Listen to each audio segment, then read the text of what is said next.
accuracy, and it is good. Jake Bates throwing right side, and it's going to be intercepted.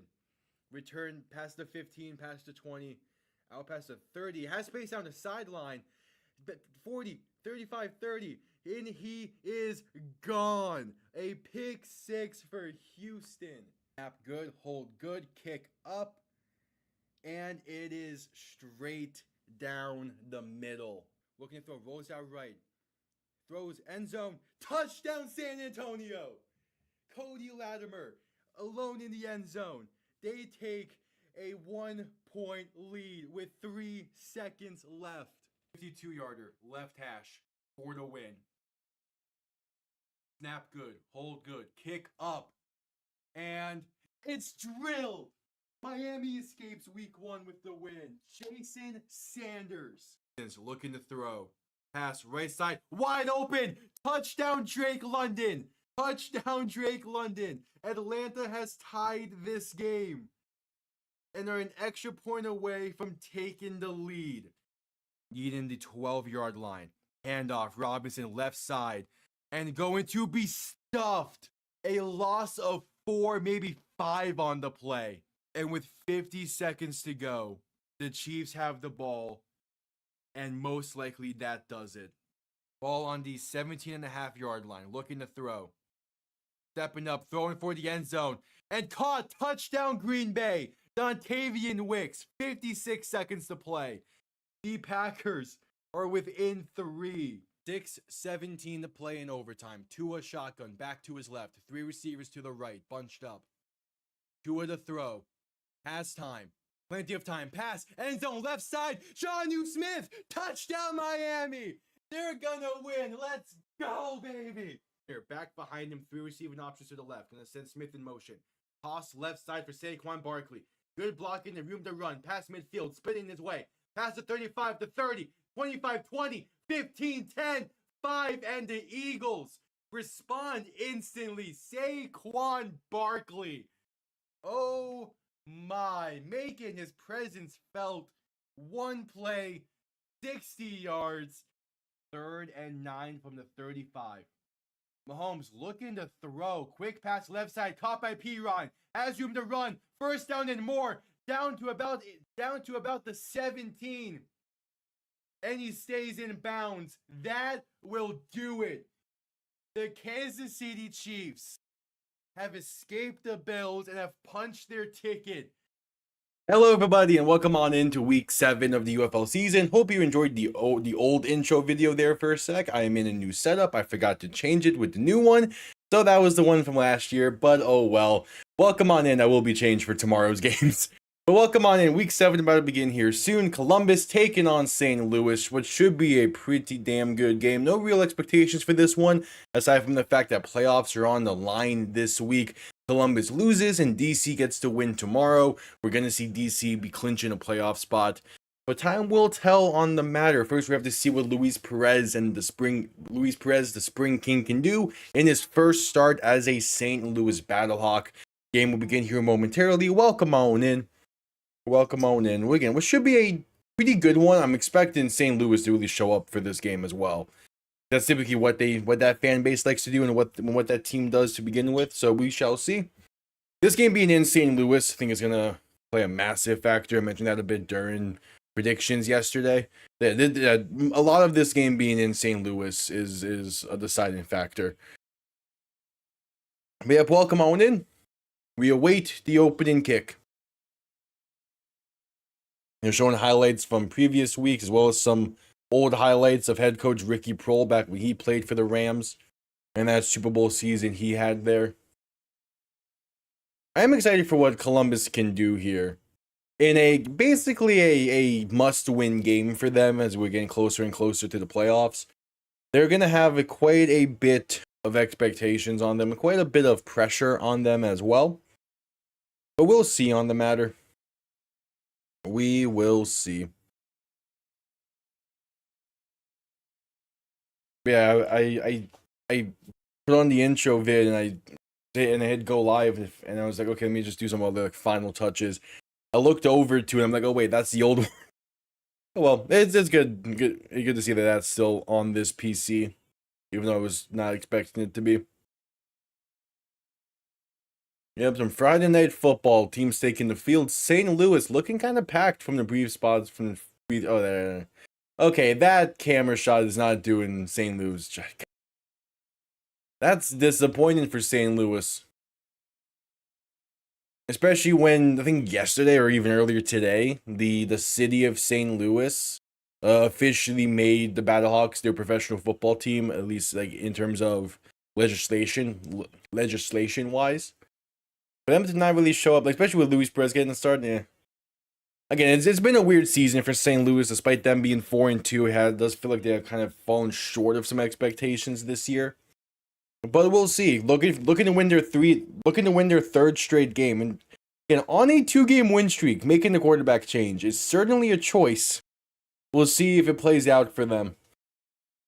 And yeah, for at least the opening drive, we'll see how much longer after that. I'm gonna be standing because no, I don't do this too often. I haven't gotten a chance to do it during games the past however many months. So I figured, a way just to get things going a bit more. I'm gonna be standing for at least the opening drive.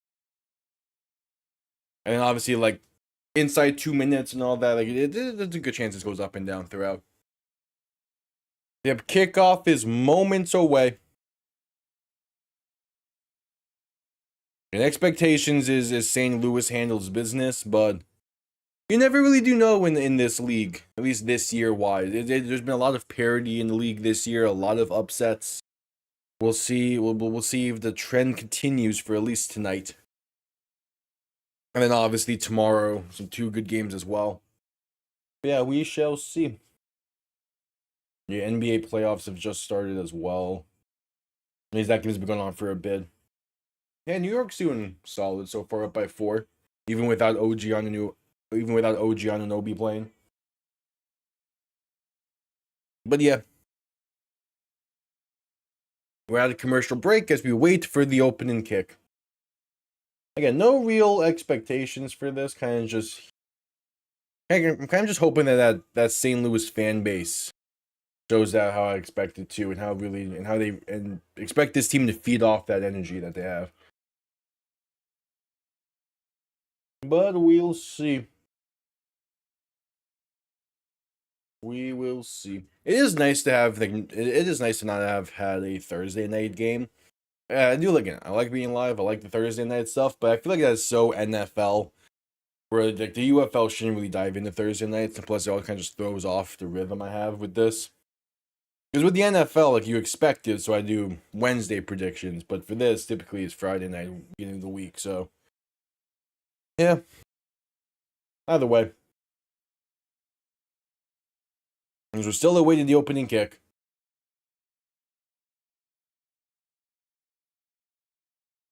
Yeah. It is nice to be back in this setup for the rest of the season and for the summer. Yeah, I have, I want to say cultivated is the right word, but I have there's been a lot of time put into this setup to get it to where it is now, and it's pretty team, like at least like from what I'm seeing, all the monitors and everything, that's like borderline set in stone. But again, there's always ideas.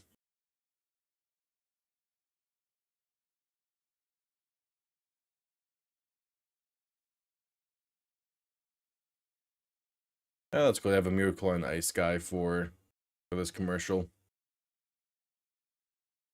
They're really trying to hype that stuff up and the World Cup and all that. Oh well. Hey, Dick Vermeil is at the game.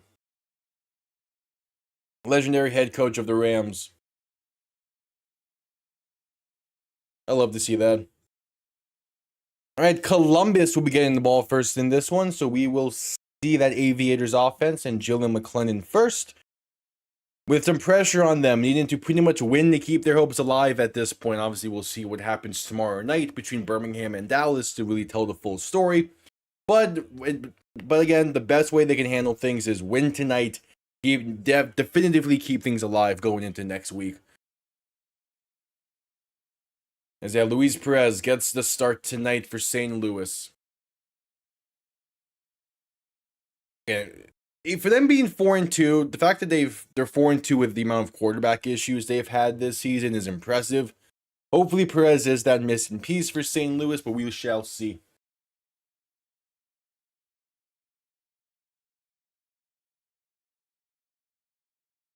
All right, St. Louis set to send this one down, and Week 7 is underway. Going to kickoff, going to be returned beginning from the 5 just about. Stumbling and goes out of bounds around the 4. Oh, that's a disastrous return for Jalen Moore.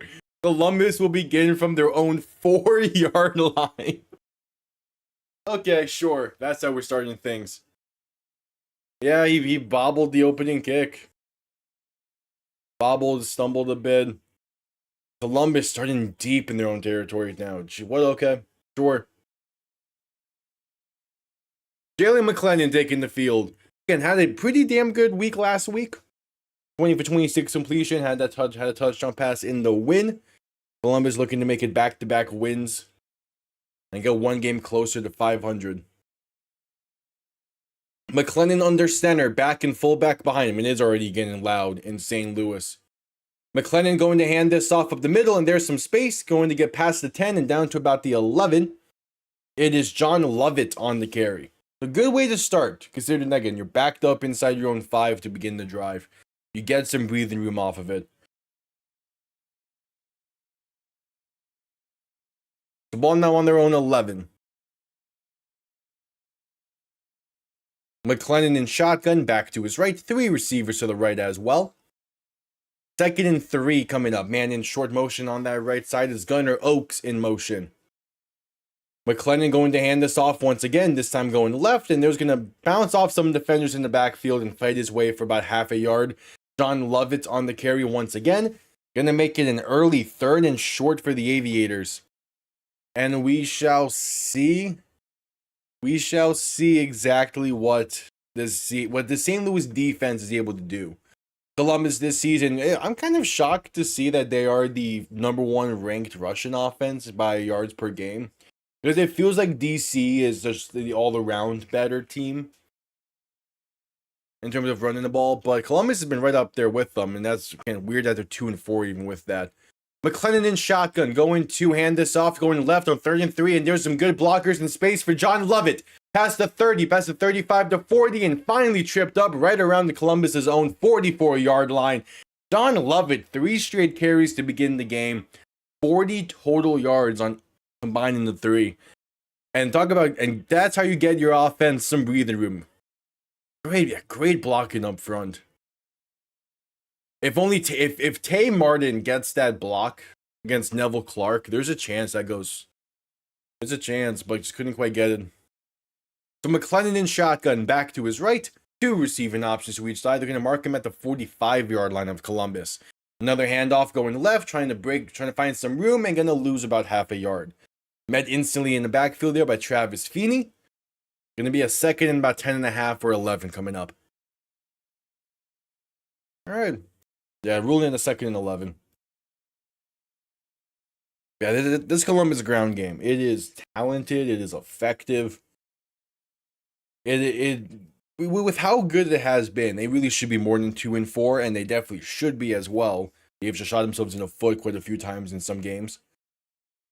McClendon in shotgun, and back to each side, going to hand this off, going right this time. Men in the backfield are going to be brought down for a loss of roughly 4. Zaquandre White on the carry. It's Pita Tamupenu on the tackle for loss. And it'll be a 3rd and 15 coming up for Columbus. So you get 41 rushing yards on the first 3 plays of the game. And then you followed it up by minus 5 on the next 2 plays. At some point, you got to pass the ball. It's 5 straight run plays to begin this one for Columbus. McClendon in shotgun, back to his left. 2 receiving options to each side, and it is loud in St. Louis. Another handoff up the middle for Zaquandre White. Gonna find space to get those 5 yards right back, and then a tiny bit more, gain of roughly 7, but not enough for the first. Doesn't even cross midfield. And Columbus goes 6 plays and then a punt. Not a great opener. 6 straight run plays to begin the game against the #1 ranked run defense in the league. That's not a this is not a surprising result. The fact that they got close to midfield is kind of surprising, but ending the drive with a punt on the opening is definitely not all that surprising. Yeah, it sucks to see though that many empty seats in St. Louis. All right, punt comes off clean. Going to be returned beginning from the 11, spaced out past the 20, 25, past the 30, fights his way past the 35, and eventually brought down right around the 37 is Sean Fresh on the return. And we'll see what the Spring King can do for his first drive as a Battlehawk and his first drive on the season. Was traded to St. Louis a few weeks back. After Harrison Frost has looked a bit rough the past few weeks, they now turn it to Luis Perez, and we go to a commercial break before it. So with that, the opening drive passed.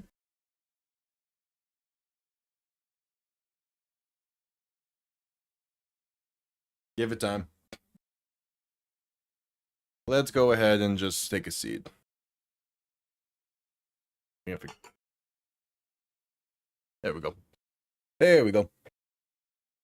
Yep, at commercial break after the opening drive.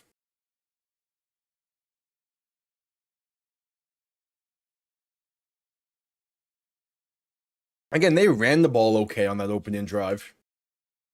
I think in the end, they're going to have 43 yards rushing off of it. It just, at some point, you're going to have to get the passing game going. And establishing the run is I like it. I just would have liked to see at least a play action on 3rd and 15. But Columbus will do Columbus, I guess. Yeah, 43 rushing yards on that drive. Which again is good going against this defense. But I would have liked to see I would have liked to see, at least one passing play on that. At the very least, that 3rd and 15 probably should have been, but I guess the mindset is also you want to play it safe. Trust your defense a bit, try and pin St. Louis deep. And it didn't quite work out. They got a good return off of it. But it's still something to where, I think Columbus can build off of that drive. It is just going to mainly come down to that defense today.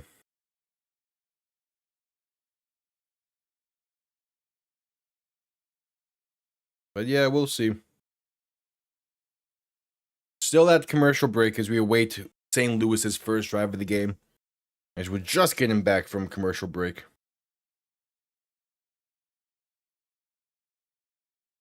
Yep, all the different stops that Luis Perez has made throughout his spring football career. He has been pretty much everywhere since 2018, 2019 with the AAF. He's been pretty much everywhere, but did win the XFL championship with Arlington a few years back. Was a pretty solid player for the Renegades, but eventually it was time. So Perez alone in shotgun, 1st and 10, ball on their own 37, 3 receivers to the left, 2 to the right. Columbus looking like they're going to be sending pressure here. Perez making adjustments at the line. They get a free play here, I think, unless they say a false start, but they get some movement up front. And they're going to say false start against St. Louis, push them back 5. All right, that's rough. But I do like the idea of just, trying to take advantage of Columbus's aggressiveness. Because they got movement up front before that snap, but...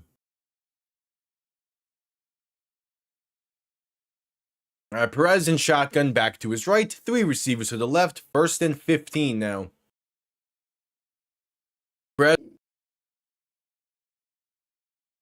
Perez going to hand this off up the middle for Jarvion Howard in their space for a first and a whole lot more. Past midfield, past the 40. Ball eventually comes loose and St. Louis has it.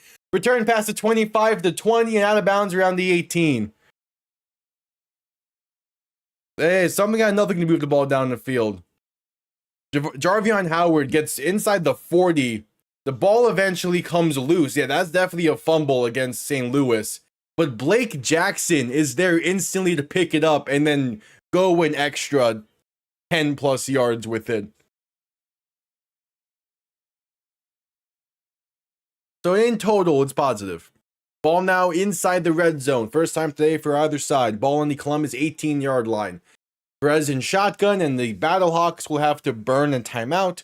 They were not going to get the snap off in time. So that's their first. 9:44 to play in the first quarter. They have their first timeout called.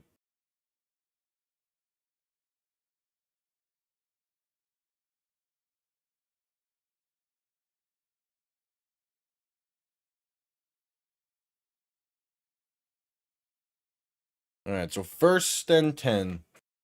First play from this is the first time either side has passed midfield so far. First time a team's in the red zone tonight. All eyes going to be on Akeem Butler for this upcoming series, for his upcoming sequence. He's their red zone target, and that's the connection I want to see most. Is between Luis Perez and Akeem Butler. I think that could be a really damn good connection. If given the time to develop, that's the connection to look out for. Oh, they're going Wildcat. Okay, in shotgun. Going to fake an end around, and there's space down that left side. And inside the 15, ball comes loose and goes out of bounds around the 10, maybe the 9. Interesting play call. They initially lined up with 3 people out wide to each side. Then you had Gary Jennings motion into the backfield to be the Wildcat quarterback. He then fakes the end around, has some space to pick up 8. But just that's really your play call out of the timeout.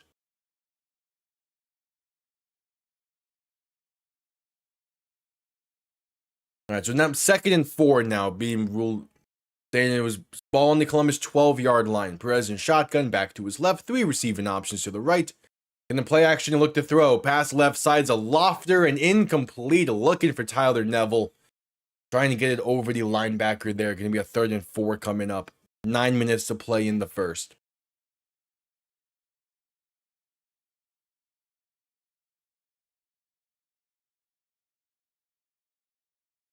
It's always crazy to me how long some of the play calls can be.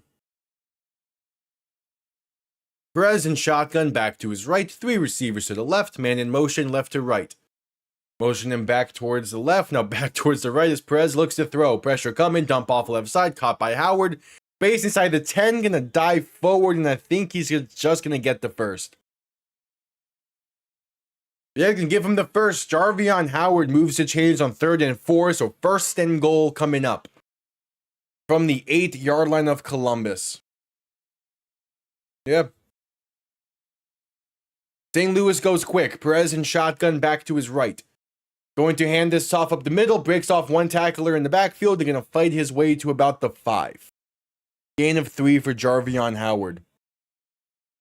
I knew I forgot something else to set up here.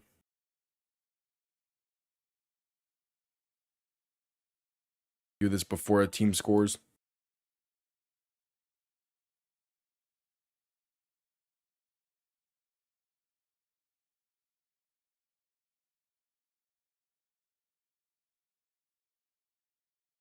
Damn it. Okay. Perez in shotgun, gonna hand this off of the middle for, I believe that's Killing James. Gonna fight his way down to the 2.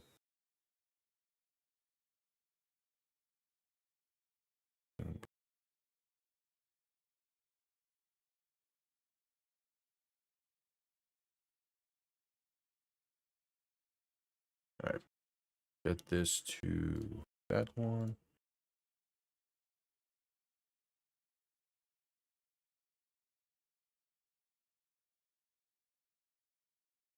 All right, Perez in shotgun.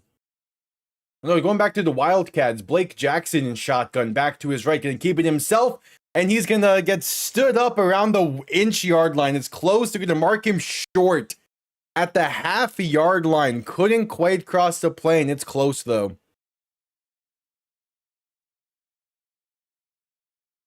That's a great tackle. It's Smoke Monday on the tackle at the goal line. Keeps him just short. And it'll be a 4th and goal, inches away. Perez under center. Gonna QB sneak this up, and he's gonna get it. He breaks the plane, it seems. They're saying he's in. St. Louis strikes first. All right, to take advantage of a really good punt return. And Luis Perez, his first drive of the season, leads St. Louis to the lead.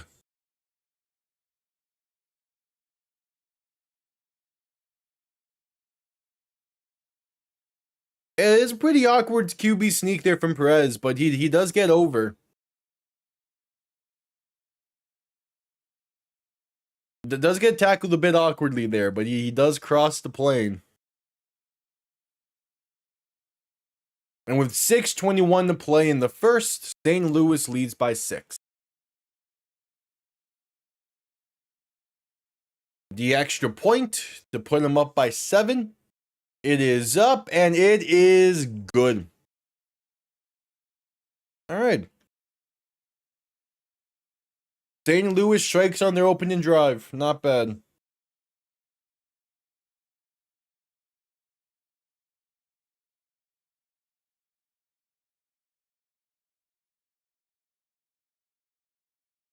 So add commercial break off of it.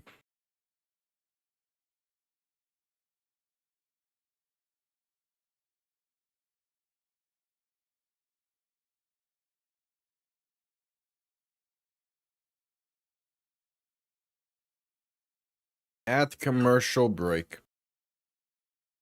Hey, Carnell Tate and the Titans just inked their 4-year deal. As yeah, rookie mini camps just started in Miami. Had theirs start today, I believe, if not a little bit ago. But they got on the field today was the main thing.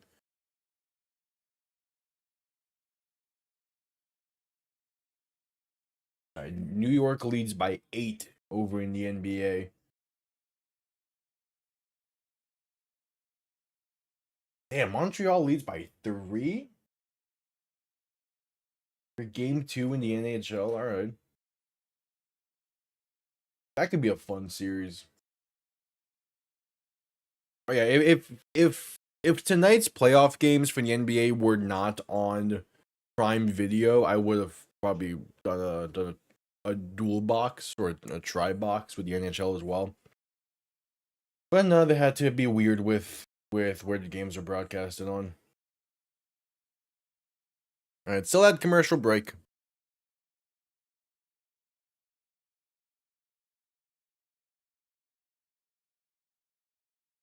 We await Columbus's response to the touchdown on St. Louis's opening drive.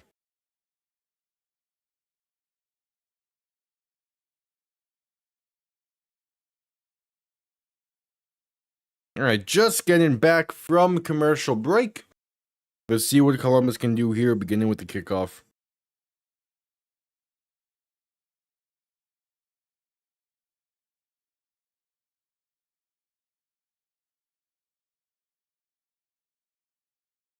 They're interviewing Dick Vermeil over on the sideline now. Hell yeah.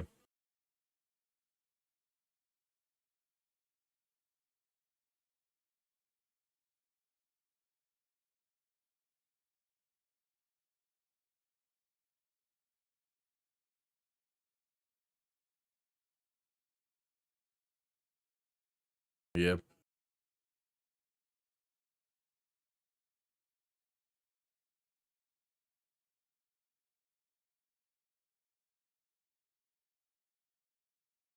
All right, kickoff underway.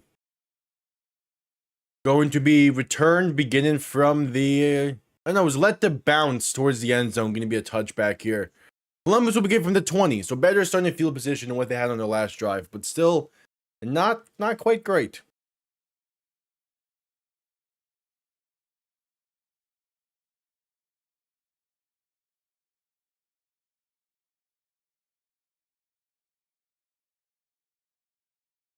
It does feel weird seeing that many empty seats in St. Louis, but again, when the attendance numbers come out, it's still probably going to be more than most teams are getting right now, so it's fine.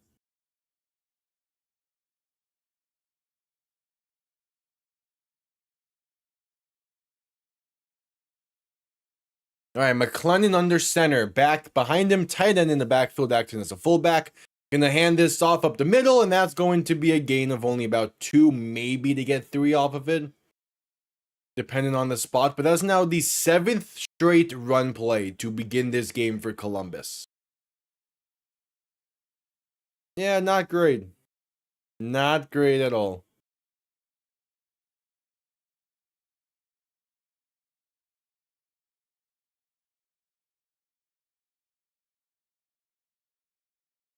McLennan under center. They're going to move into shotgun back to his right. 2 receiving options to each side. Ball on their own 22. McLennan looking to throw for the first time today. Dump off right side. Caught by Toatawa. Lower in the shoulder. Going to get a few extra yards off of it. Past the 25 to about the 26. All right, so a 3rd and roughly 4 coming up.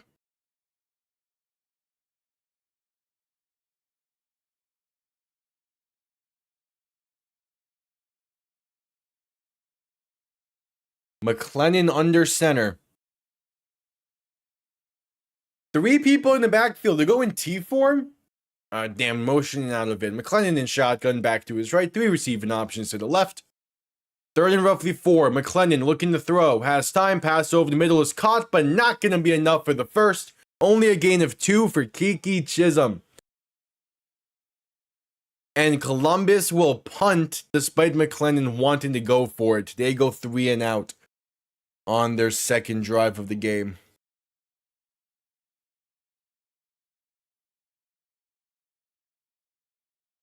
Yeah.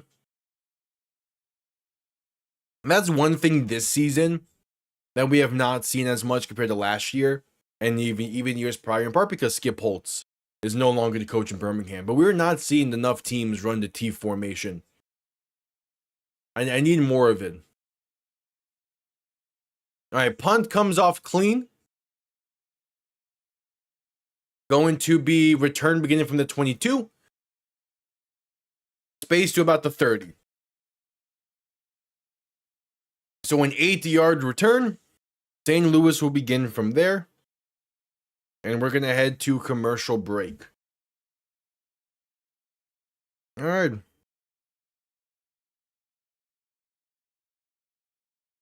Not bad.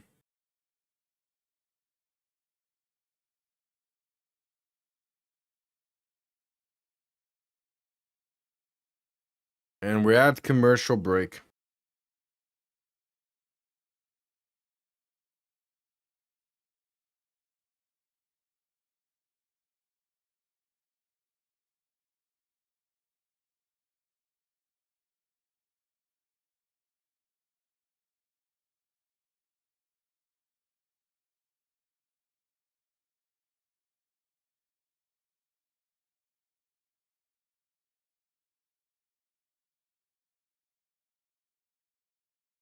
All right, at commercial break.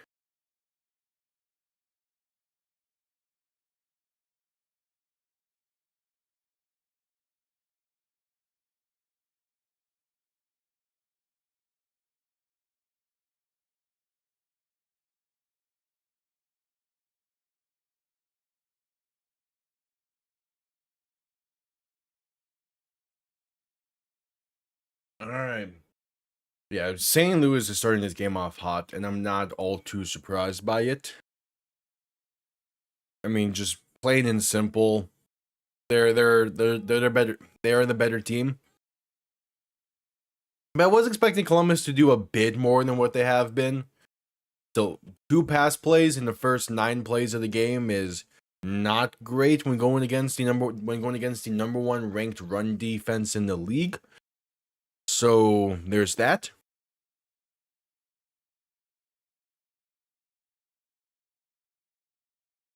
But we shall see. There's still plenty of time in this one, though. I will give them that. There's still plenty of time. All right, just getting back from commercial break. Yeah, there is that image that was circling throughout the past week of Ricky Prohl and Ted Ginn, both as members of the Carolina Panthers. Back during that Super Bowl year for Carolina. Yeah, these two have a good history together.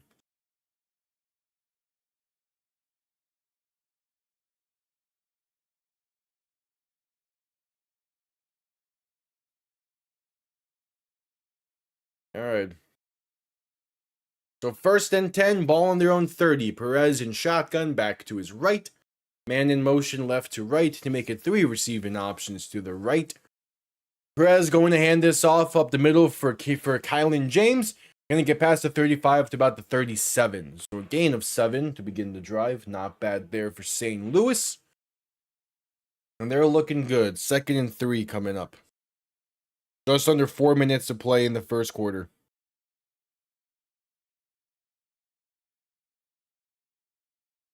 All right.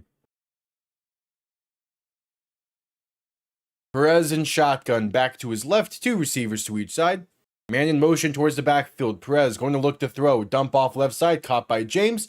Going to fight his way for a gain of only about 2 to the 39-yard line. So a 3rd and short, 3rd and 1 coming up.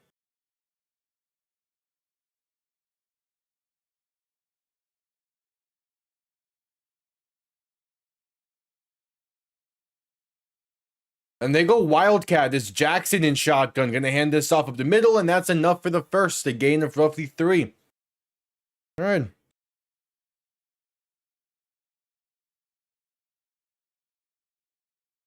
So 1st and 10 coming up.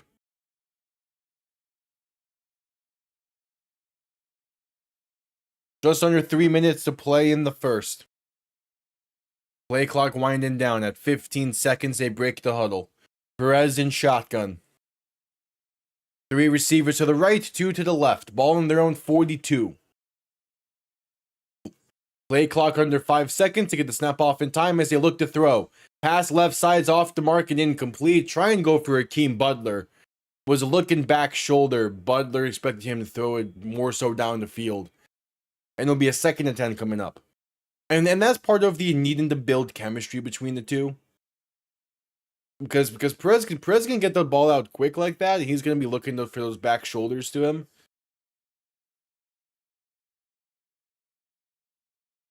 It's going to take time for that chemistry to be built. But once it is, it's going to be nice to watch. Hopefully it'll be built in time for the playoffs. Perez in shotgun, back to his left. 2 receivers to each side. To get the snap off in time as they hand this off for Jarvion Howard. And that's going to be a loss of about 3. So 3rd and 13 coming up. Jarvion Howard, nowhere to go on that. And a 3rd and long coming up for St. Louis.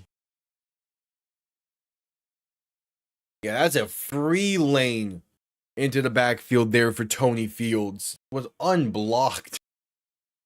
That's not going to work too often. Perez alone in shotgun. 3 receivers to the left, 2 to the right. They need the Columbus 48-yard line. Perez looking to throw. Has time. Deep shot over the middle. It's there for Butler. It's caught inside the 20 and brought down at the 15. That's the first of hopefully many completions between those two. The ball was underthrown. Butler had plenty of steps on him. And that ball probably should have been a touchdown. But again, Hakeem Butler has the leverage even with that being underthrown. Cam Smith never stood a chance. And it'll be ball inside the red zone at the 14-yard line. Perez in shotgun, going to play action and look to throw. Pass left side for Butler once again, going to be incomplete. Cam Smith in coverage, 2nd and 10 coming up. Yeah, this time I was looking for that back shoulder. This time the back shoulder would probably be a better one.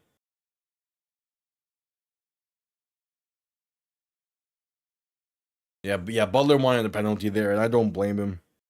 There's a tiny bit of face mask on there, but not enough. Well, it's just a borderline hug. Perez in shotgun, back to his left. 3 receivers to the left as well, and there will be a stoppage as the Battlehawks burn their 2nd timeout. With 19 seconds to play in the first, they were not going to get that snap off in time.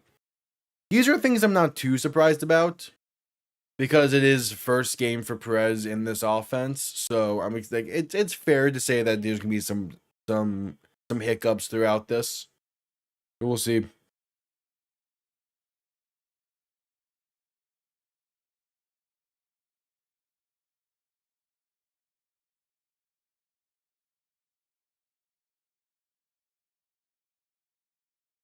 All right, so 19 seconds to play in the quarter.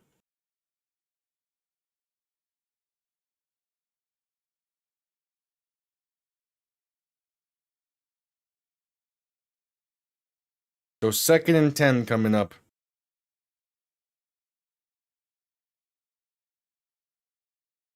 Ball on the Columbus 14-yard line. It's 2nd and 10.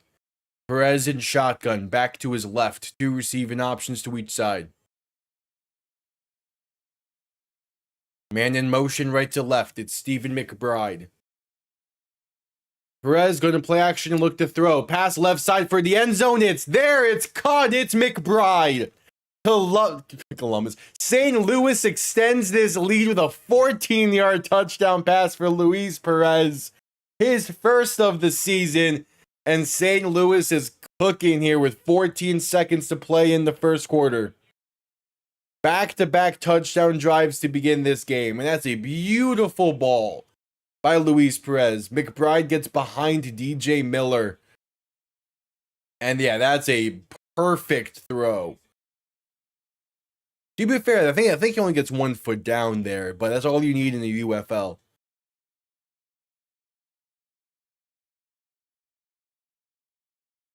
All right, 14 seconds to play in the quarter.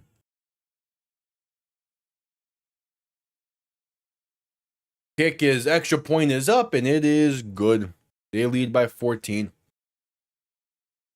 All right, good way to start things off for St. Louis. Columbus already with some pressure on them. But that is a beaut of a throw. That is a beaut.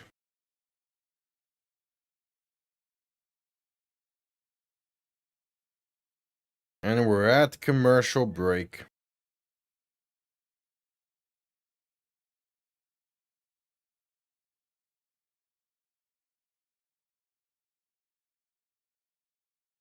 At commercial break.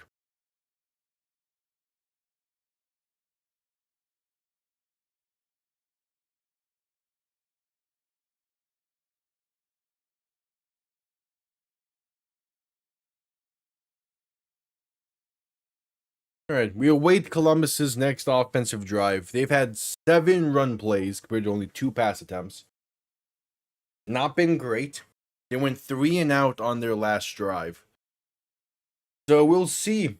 We shall see if they can claw their way back into this one. But that defense is not playing up to level right now. The offense needs to do something else besides just hand the ball off to John Lovett and Zaquandre White. They're gonna need a bit more.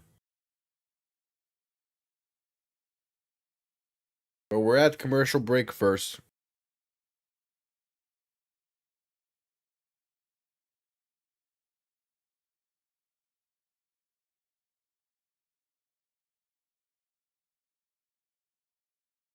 All right.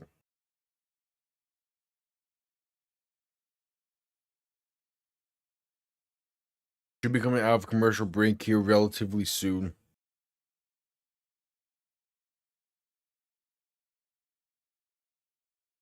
New York up by 7 right now. All right.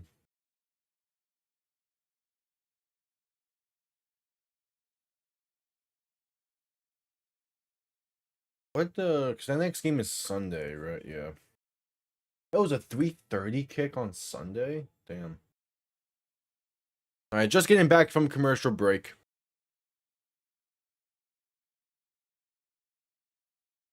Yeah, Luis Perez, 2 drives, 2 touchdowns. Last week, Battlehawks had 2 touchdowns as well, but it was on 13 drives.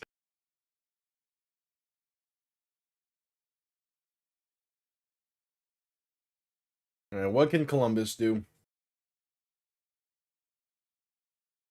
What do you mean those are the start times tomorrow for the NBA? Oh, well. All right, kickoff underway. Going to bounce out of bounds. Columbus will start from the 40. So they have, throughout the past 3 drives, they have progressively had better starting field position. First drive, they started from their own 4-yard line. Second drive was from their own 20. Now it's from their own 40.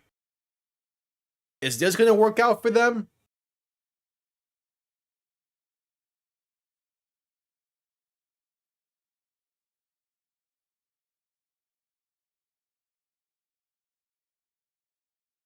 As they're interviewing Perez on the sideline now after that drive.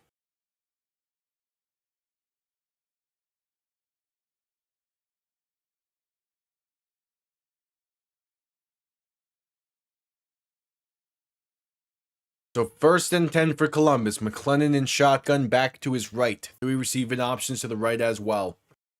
Potentially the final play of the quarter. McLennan in shotgun going to hand this off going left. And there's no room. It's a loss of 5. Yeah, it's Peter Tamupenu on tackle for loss. He's having himself a solid game. DeQuandre White on the carry, and that is the end of the first quarter. 15 minutes in the books. St. Louis leads by 14, and it has been a borderline no contest through 15. We'll see what Columbus can do. It'll be 2nd and 15 from their own 35 when we get back from commercial break here. And yeah, this has been it's been one of those games. I'm not too surprised by this. We're probably gonna get another one like this week. I'm more so looking at that tomorrow game between Louisville and DC as one that's gonna be like this. But we'll see.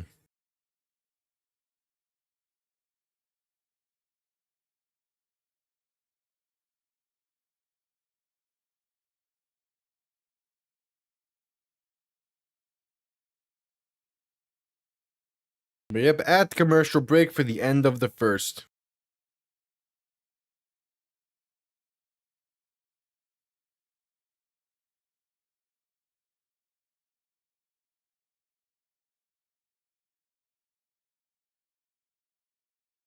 Alright, at commercial break. And my only thing now is, when's the next ABC game for this? Doubleheader there should be fun. Okay. Because ABC can tend to be a bit weird with this setup occasionally.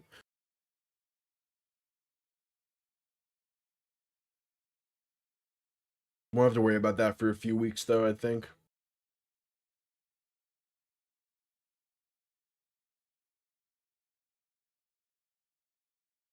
Alright, still at commercial break.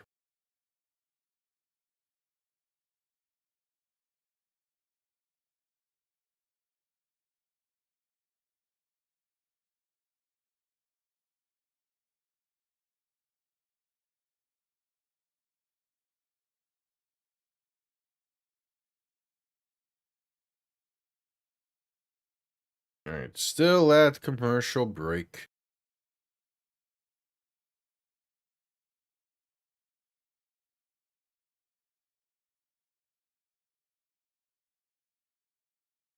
Should be getting out of it here soon.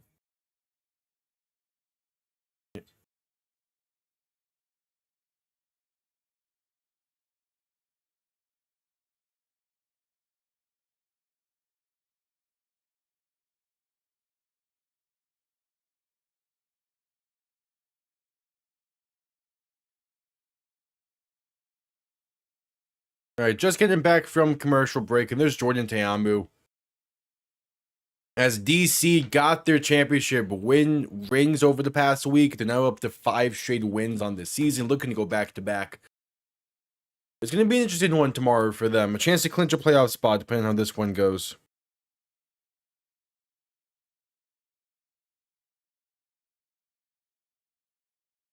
But 2nd and 15 for Columbus.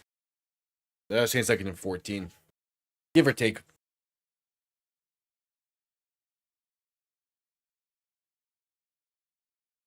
They only 47 yards of offense for Columbus so far. 6 of those are passing yards.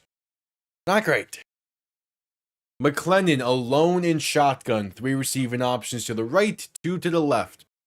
Ball now on their own 36. McLennan looking to throw. Has some time. Pass right side. Going to be off the mark and incomplete. And there's the penalty. Was looking for Antoine Wells. This will be a call against Luke Barco. And it'll be DPI against St. Louis.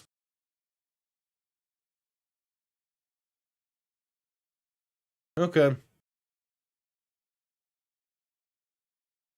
Yeah, that's... yeah.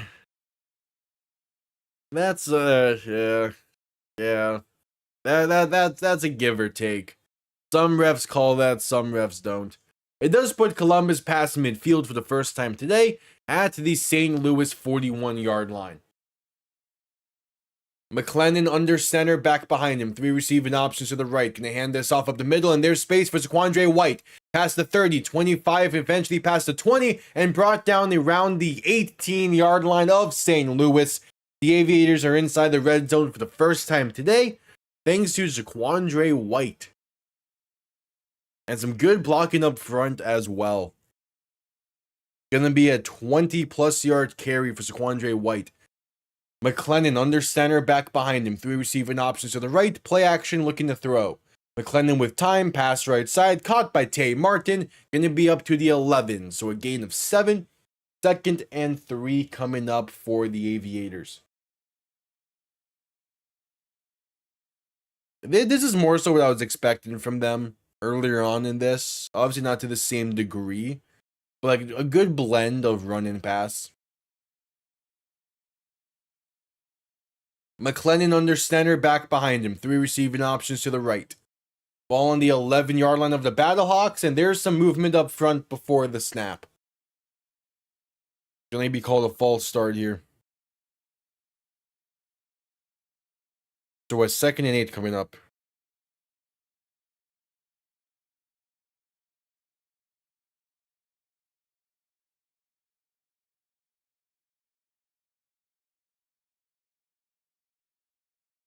Alright, so 2nd and 8 coming up.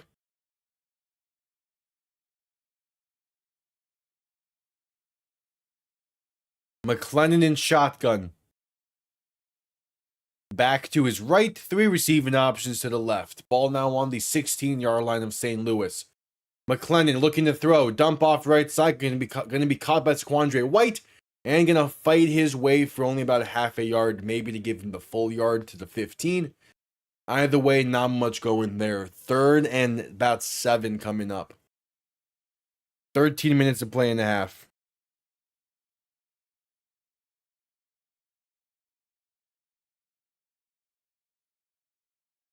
Yeah, the St. Louis defense has been playing fantastic. Now looking to bend but not break here. McLennan in shotgun, back to his left. 2 receiving options to each side. Is Jalen Morton in the backfield. Gonna take it himself left side in the read option. He fights his way inside the 5 and in. Jalen Morton from 15 yards out and somehow gets into the end zone. Columbus cuts into this deficit off the read option from Jalen Morton. Sure. Oh, let's see. There's 1, 2, 3, 4, maybe 5 broken tackles, including Pita Tamupanu missing 1. That is some great running from Jalen Morton. And Columbus finally answers St. Louis here. Ryan Coe on for the extra point. It is up and it is good. It's a 7-point game with 12 and a half to play in the first half. All right, that works. That works.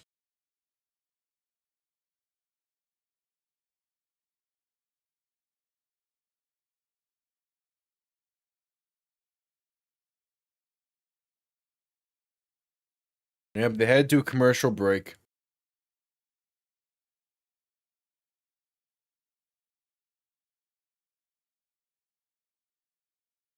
Head to commercial break.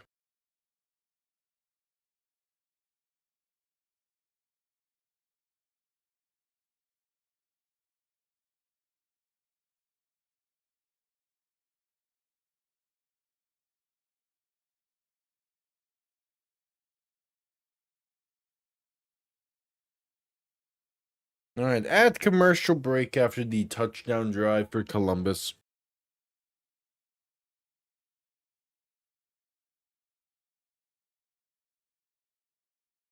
And it is also nice to be able to hear the broadcast again. That's one thing that I can do in this setup that I can't do in the other, which is hear the broadcast without needing the headphones on. I don't really like having headphones on while I'm streaming. It could be a different game now. We'll see though. It's gonna be that Columbus defense that goes a long way to deciding this one. Because through 2 drives, that defense has looked rough in stopping this offense, and Luis Perez looks like he's picking up right where he left off last year. So we'll see.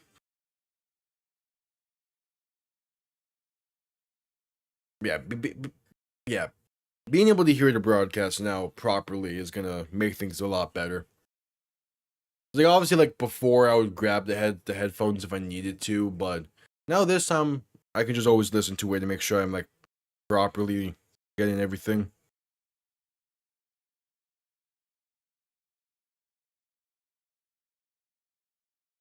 All right, at commercial break.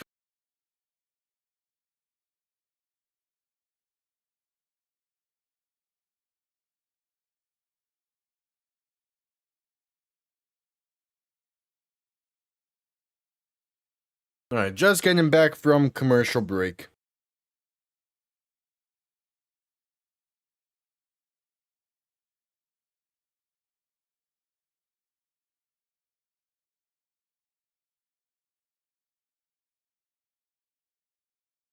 All right, let's see what the St. Louis offense can do. They've looked really well. They've looked well through 2 drives so far. They have looked well.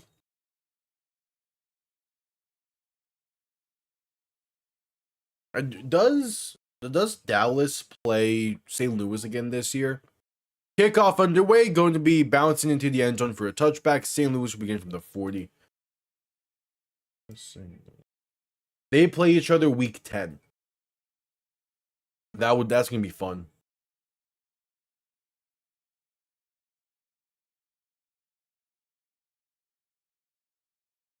Wait, no, there's also the game I won't be live for. Damn. Okay.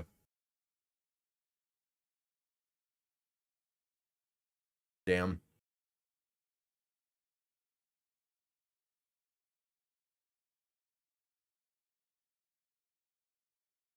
All right, Perez in shotgun, back to his right. 3 receivers to the left. Ball on their own 40. Man in motion left to right, going to hand this off up the middle, and that's going to be a gain of roughly 1. So 2nd and 9 coming up. All right. Not bad.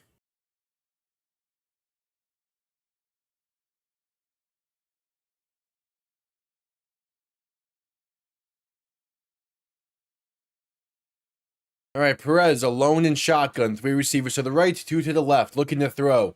Pass right side, going to be caught along the sideline to the 41 of Columbus. It's Jacor Pearson on the grab. And the St. Louis offense is still moving with ease. Yeah, that's too easy for them. How you put in a linebacker on Jacor Pearson? That ball is going that direction 9 times out of 10. And it's probably going to be caught 8 times out of those 9. Perez in shotgun back to his left. 3 receivers to the left as well. Going to quick pass left side, caught by Pearson once again with some blockers. Going to get to the 40. Only a gain of about 2. Okay.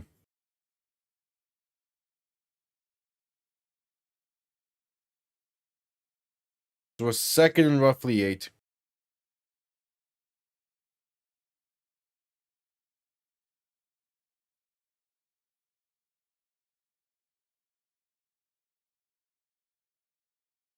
McClain. Perez in shotgun back to his right, looking to throw in 2nd and 7. Stepping up, passing deep, right side, going to be overthrown and incomplete. Looking for Stephen McBride. 3rd and 7 coming up. They're inside. It would be about a 58-yard field goal from where they are right now. I wouldn't be shocked if the kicker could make it, but obviously they want to get those 7 yards.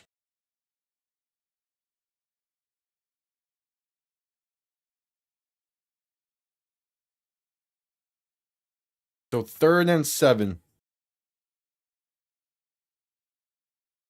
Perez in shotgun, back to his right. 3 receivers to the right as well. To get the snap off in time as he looks to throw. Pass left side, gonna be caught. Back shoulder inside the 20 to the 18. And it's Hakeem Butler on the grab. That is beautiful. Going against Cam Smith. That's a pinpoint back shoulder throw. And great concentration from Butler to come down with it. Perez in shotgun, gonna play action and look to throw. Pass right back towards Butler left side. And this time it'll be incomplete. They're targeting Cam Smith, it seems, throughout most of tonight. I mean, it is also just throwing the ball to Hakeem Butler. But trying to take advantage of Cam Smith.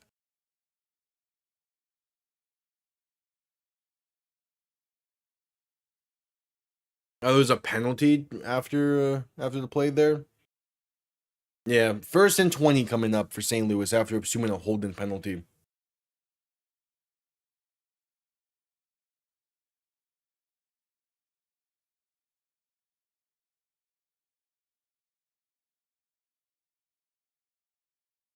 All right, Perez in shotgun, 1st and 20.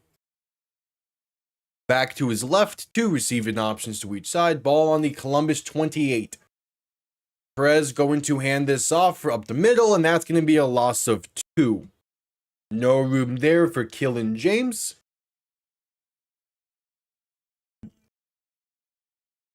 Or Kylan James.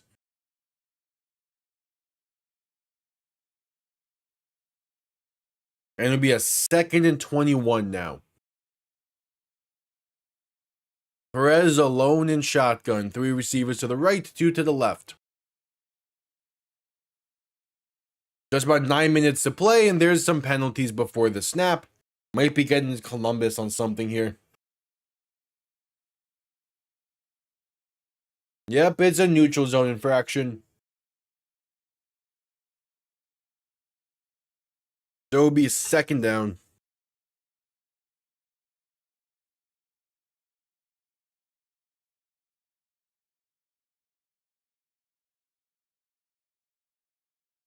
So 2nd and about 16 now coming up. Just under 9 minutes to play in the half.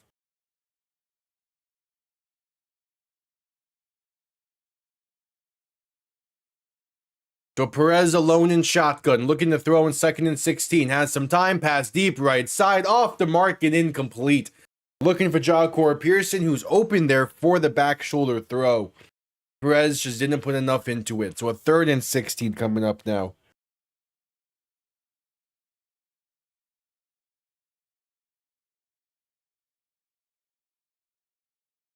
Yeah, it's because that's open there for Pearson.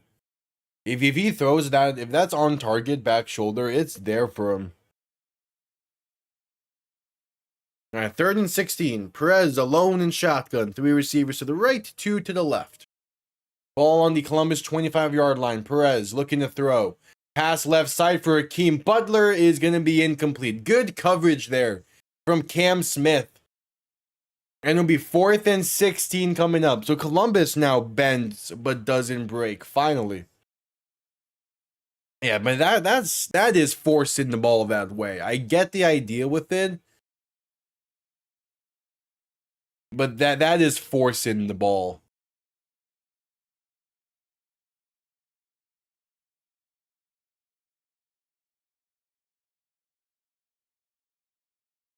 All right, so 43-yard kick would be a season long for Ramiz Ahmed, the kicker here in St. Louis.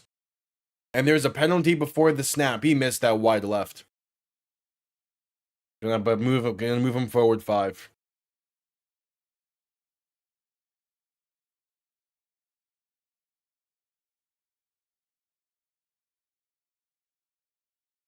Yeah, Tucker McCann's still out with injury.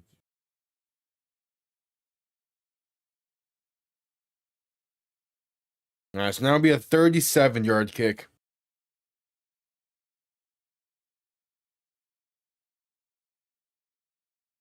All right, 37-yard kick. Amen in shotgun.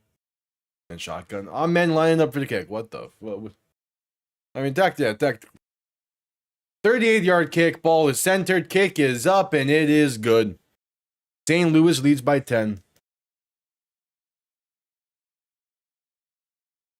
All right. 10-point game.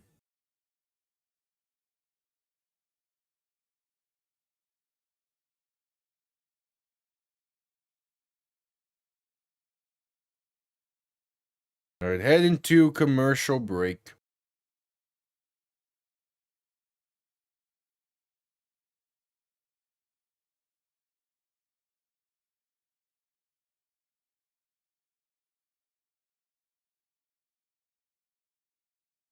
At commercial break.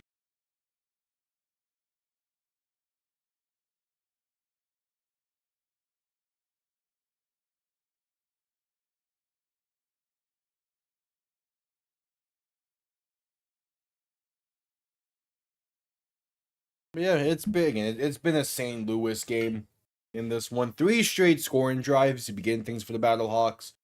They're looking and feeling good right now. There's no doubt about that.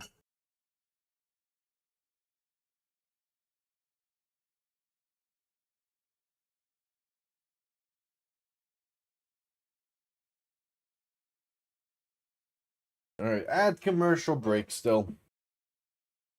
Again, tomorrow at 1:30 p.m. EST is DC taking on Louisville. DC a chance to clinch a playoff spot in that game, depending on what happens in this one tonight. And then 8 p.m. EST tomorrow, it is Birmingham taking on Dallas. That game has massive implications. It's my game of the week. I'm very excited to see how that one plays out. And hopefully with the amount of implications that game does have, hopefully that Birmingham fan base will show out for it. But we'll see.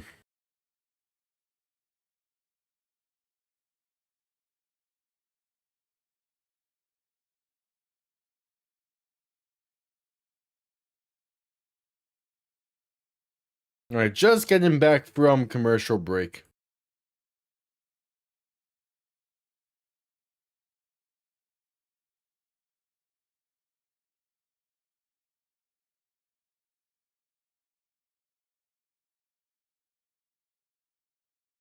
Yeah, camera on Akeem Butler as we get back from this.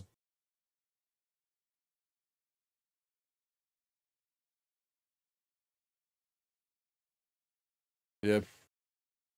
Again, it's been a good one for St. Louis so far, but obviously it could be a bit better. They've had a few missed chances. Kickoff underway. Going to be returned beginning from the 2. Phase past the 10, 15, 20. Gonna work his way to about the 22, maybe 23. 7:05 to play in the first half. And now a penalty marker down.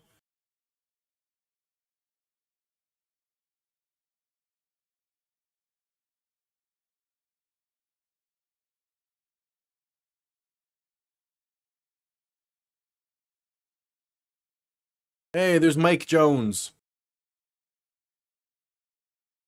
Another former St. Louis Ram and Super Bowl champion. He's the one that made that game winning tackle at the end of it.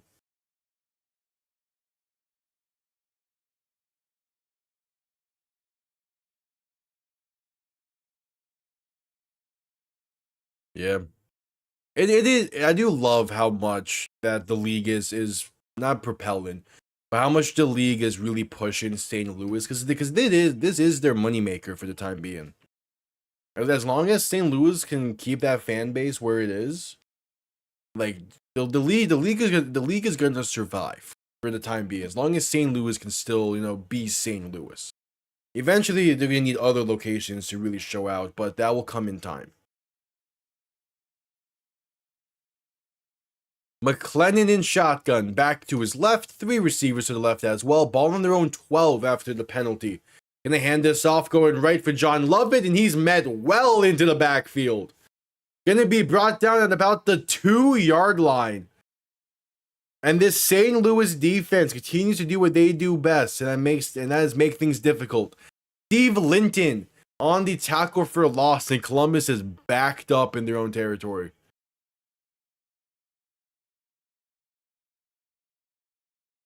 I mean, again, at some point, you need to just pass the ball. It's a 2nd and 20 now. Play clock winding down. McLennan under center. Ball on their own 2. Handoff up the middle, and Lovett is met behind the line for a loss of 1. It's Travis Feeney on the tackle for loss.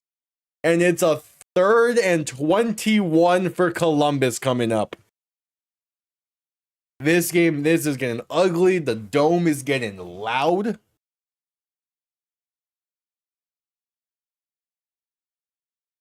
This fan base is showing out.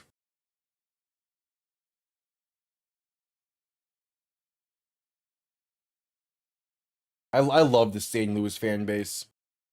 McLennan under center, back behind him. Gonna hand this off up the middle, bounces it out right side. John Lovett gonna get to the 5. So not a safety, still a 3 and out, but at least it wasn't a safety. Either way, Columbus will have to punt, and they're gonna give St. Louis excellent starting field position.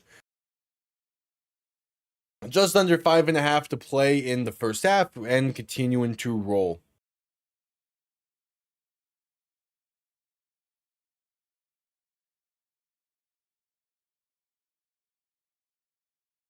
Their 3rd punt in 4 drives. Not a recipe for success, obviously. Punt comes off clean. Going to be returned beginning from the 47. Trying to find space past the 45. Going to get past and brought down around the Columbus 40. So yeah, excellent starting field position for St. Louis. It's a 7-yard return to get him to the Columbus 40-yard line. And now it comes Luis Perez. 4:49 to play in the half. We head to a commercial break.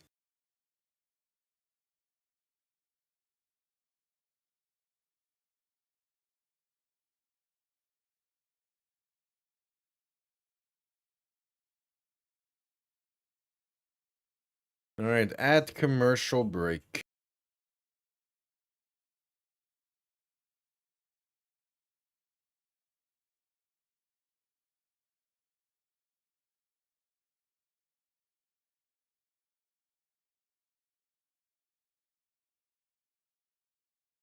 But yeah, it's been one of those type of games.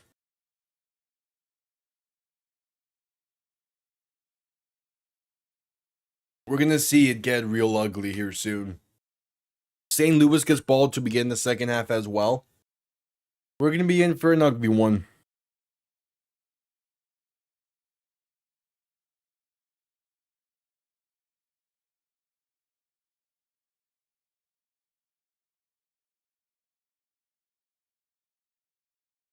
All right, at commercial break.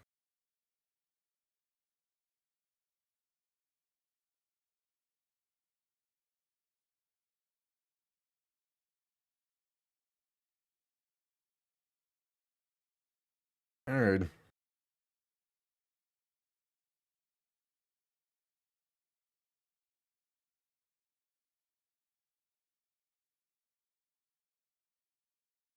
At commercial break still.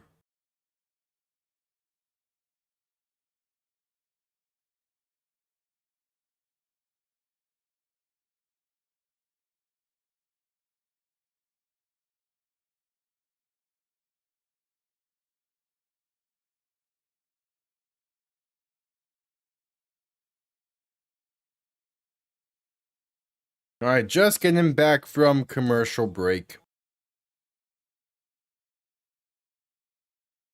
And we shall see what St. Louis is going to extend their lead on this drive. The question is just by how much. Yeah, Hakeem Butler. He's the main target for good reason. Only has 2 catches, but those three incompletions that went his way were some really tight coverage that, you could argue should have been penalties.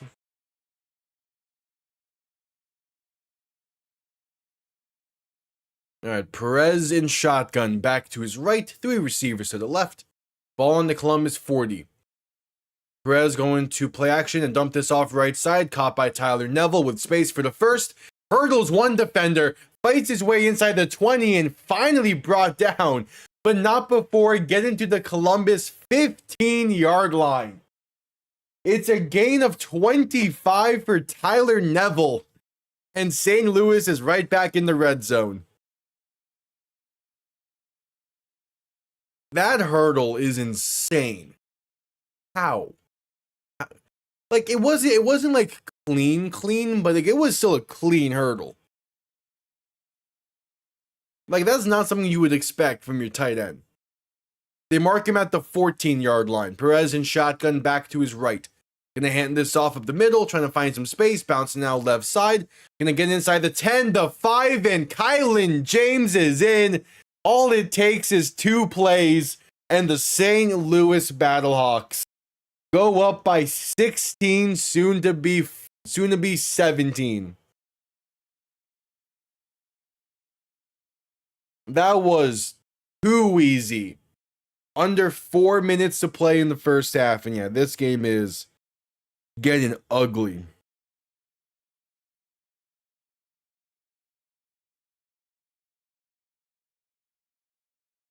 It is getting ugly and getting ugly fast.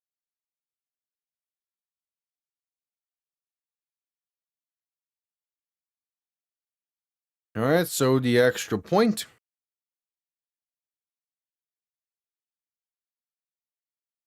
It is up, and it is good. They lead by 17. My, oh my.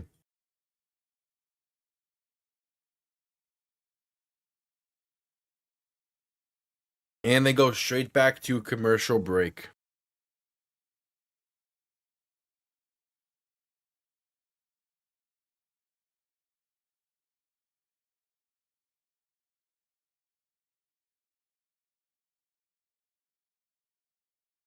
Yeah, it's gonna be an ugly one.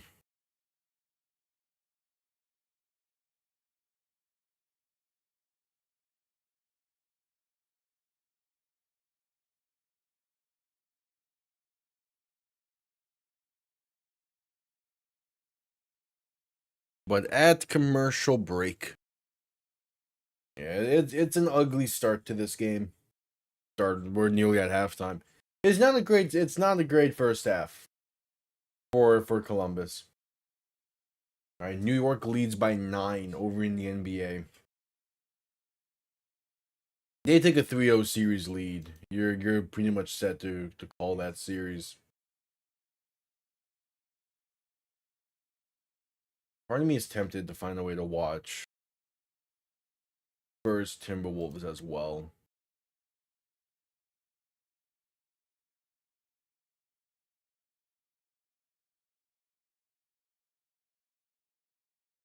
Because I feel like that's going to be a pretty good game.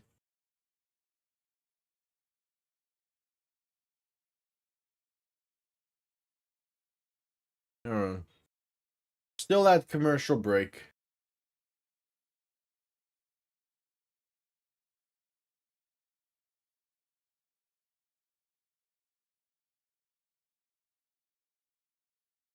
Still at commercial break.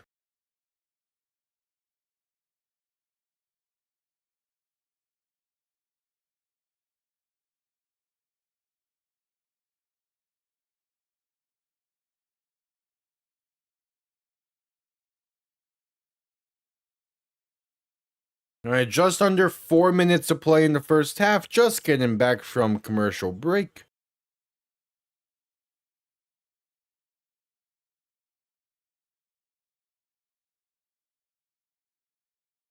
Oh, they're interviewing a ref along the sideline about the some of the like questionable no penalties.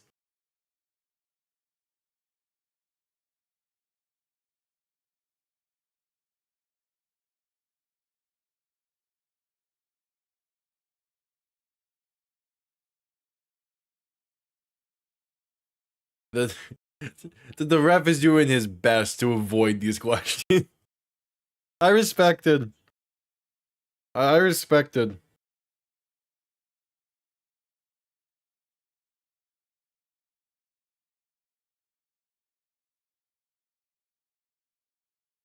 All right, kickoff underway.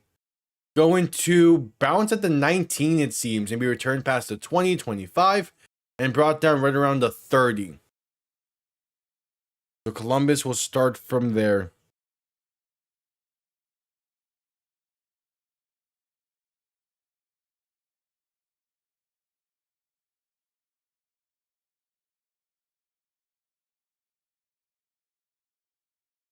All right, so 1st and 10 for Columbus.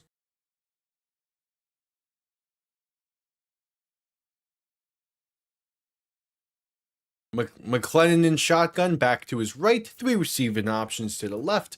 Ball on their own 30. McLennan looking to throw.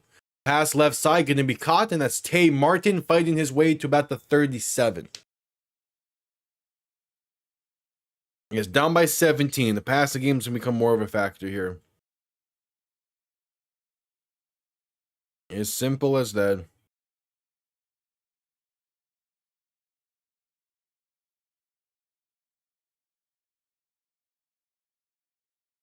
McLennan in shotgun, looking to throw. Quick pass right side, caught by Antoine Wells. Some good blocking for the first. They're going to get out of bounds around the 40. Around the 45. So they're starting to build something on this drive, but is it going to be enough?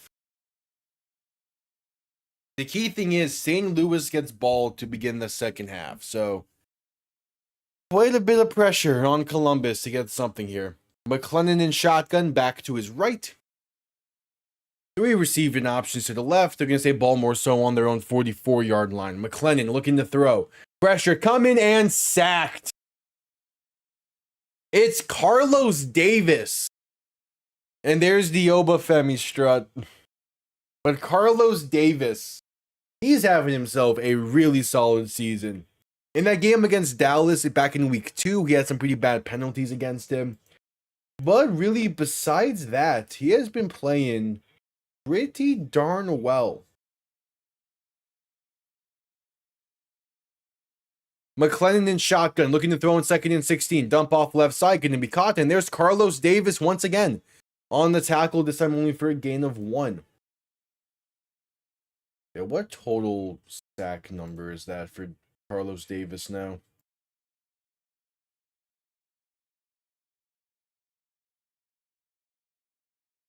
That is his 5th sack. He leads the team, and that brings us to the 2-minute warning. 2 minutes to play from St. Louis. There's a 3rd and 15 coming up. And they're in a fantastic spot. 4 straight scoring drives to begin this game. They lead by 17. And we're at a commercial break.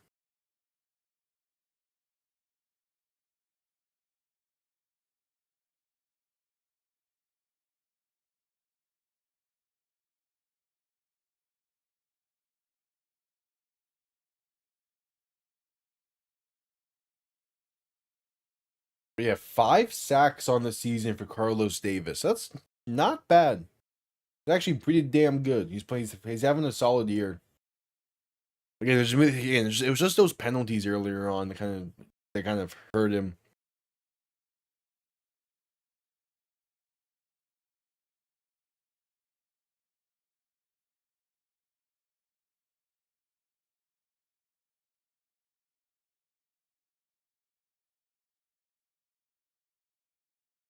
But yep, at commercial break.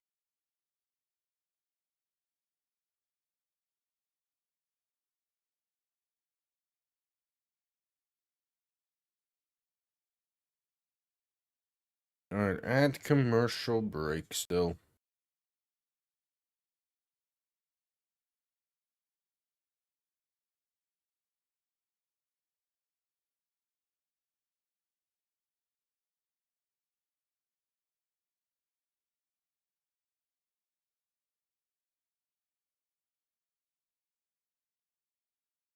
Alright. Columbus gonna need points on this drive. That's the bottom line. And then they're gonna need their defense to step up to begin the half.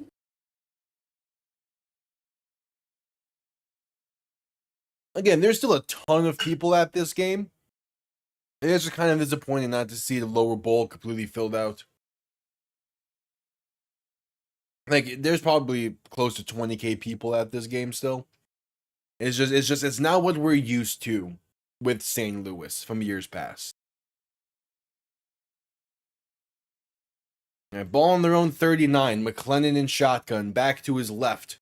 We receiving options to the right. Play clock winding down to get the snap off in time. Dump off right side. Caught by Antoine Wells. Has a blocker. Space pass midfield. Going to be brought down just shy of the first. It's a gain of about 13 or 14. Going to make it a 4th and short.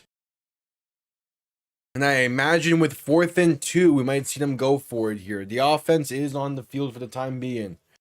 We're inside 2 minutes, so they could punt if they choose, but they're also down by 17, so I feel like that option's off the table. McLennan under center, back behind them. 2 receiving options to each side. Ball on the St. Louis 48. Man in motion left to right. McLennan looking to throw. Pass right side, going to be intercepted and returned to the 35-yard line of St. Louis. Threw that into double coverage and was asking for it. It's Jordan Mosley on the pick. And St. Louis, with 1:15 to play and 1 timeout, can extend this lead before halftime. And then they get ball to begin the second half as well.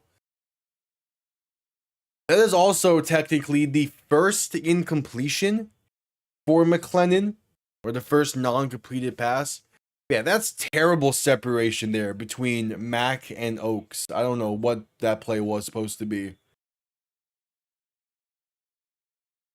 That's probably not a throw McLennan should have even attempted.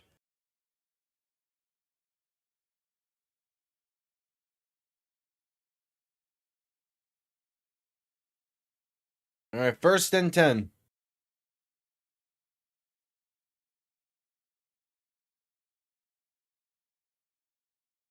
Ball on their own 34.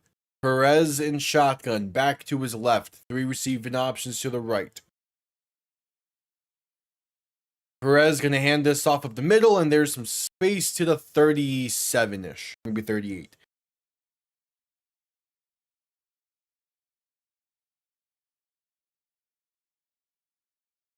So 2nd and 6 coming up.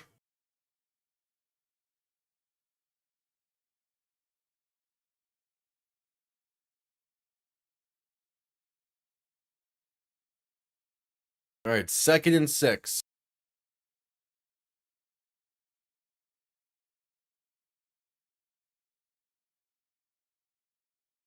Perez in shotgun, back to his left. 3 receiving options to the right, looking to throw.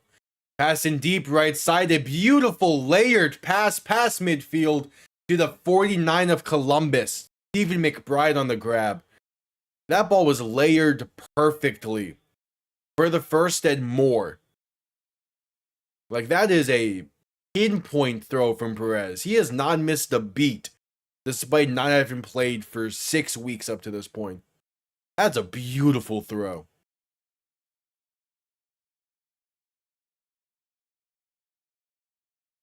And St. Louis calls their final timeout with 29 seconds to play in the half.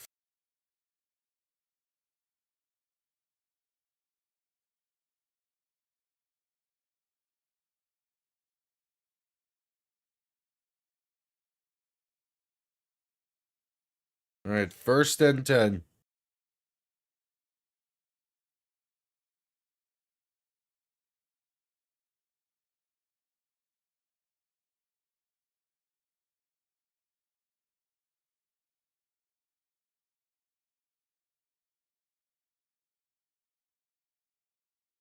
All right. And they're marking him just shy of midfield now at the 49.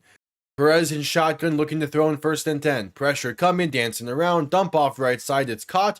Going to get past the 45, past the 40, and out of bounds around the 39. It's Akeem Butler on the reception. 21 seconds to play in the half. They're getting closer and closer to field goal range.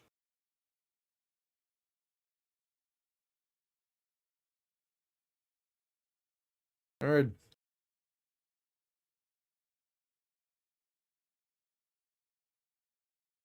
So 1st and 10 for St. Louis.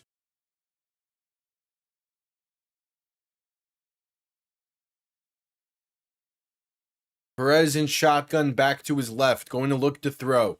Has some time, passing deep right side, has a step, and it's incomplete. slightly overthrown for an open Stephen McBride, who had a step and would have been able to walk it in for 6. That's a bad miss. Yeah.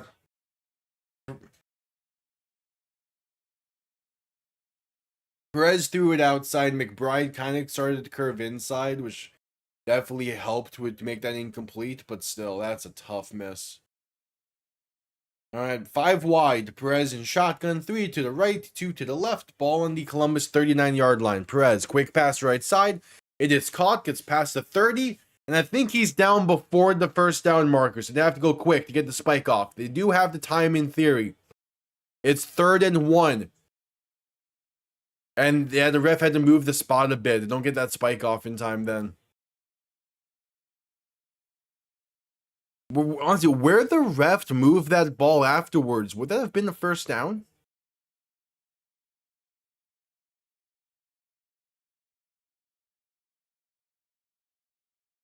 They can't challenge it. Don't have any timeouts.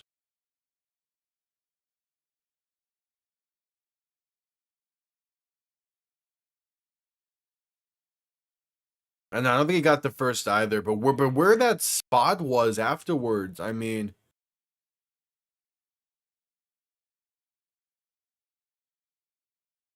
Oh yeah, the bobbled there. Frank Darby on the reception there, and he didn't. He tried to give it to the ref, but it wasn't a clean exchange with the ref. Yeah, that's gonna be short.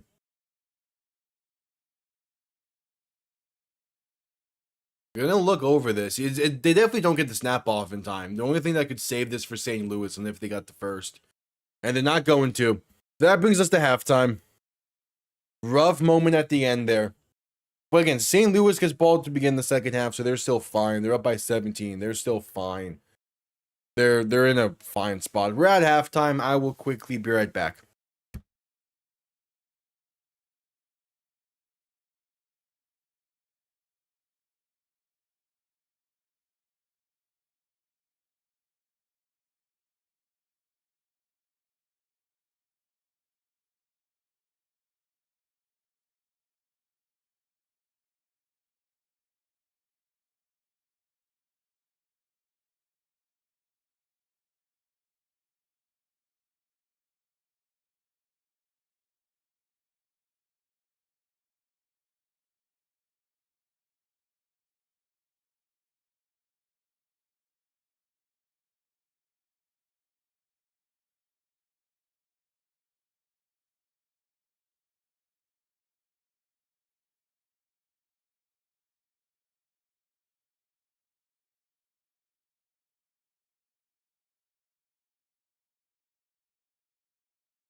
All right. At halftime. At the half in this. St. Louis is just they're the clear they're far and away the better team in this one so far. Not even a doubt. We'll see what the second half brings, but it's not looking good for Columbus. New York now leads by 13 against Philly, so they're probably going to get that to a 3-0 series.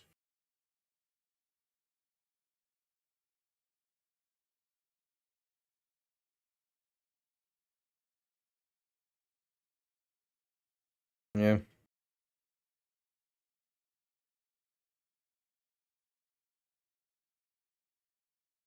At commercial break as we're at halftime.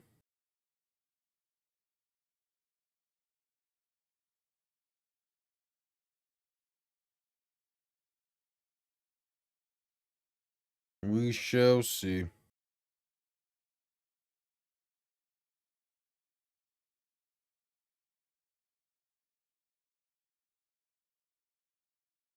As we're at halftime. Awaiting the start of the second half.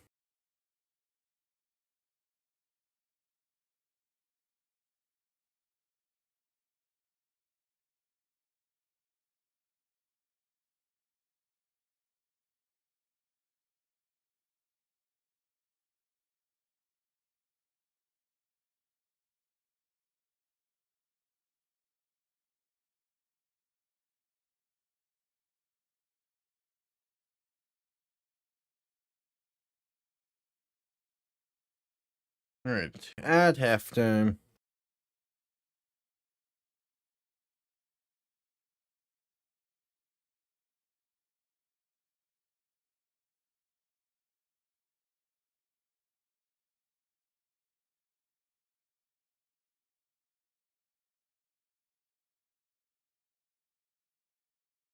At halftime.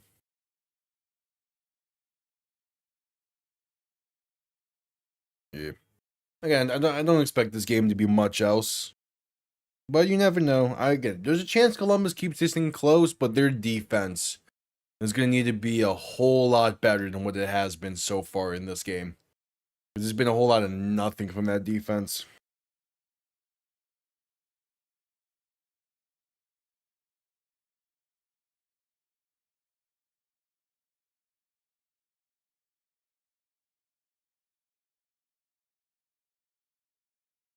Yeah, commercial for the United Bowl. Which I saw a post earlier this week that posed the question of should it be called the United Bowl 2026 or have it be called the United Bowl 3? Because that way because it wasn't called for the Super Bowl. It got the Super Bowl. It got the Super Bowl moniker for Super Bowl 3. Before that, it was just the AFL NFL Championship. So like you do that for the United Bowl, call it United Bowl 3 and start building off there. I think at some point they're gonna put a numerical value with it in just a year.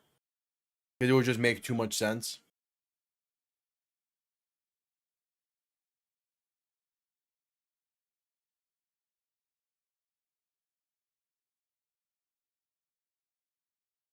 Yeah, some Greatest Show on Turf members for this game. They honored them in this.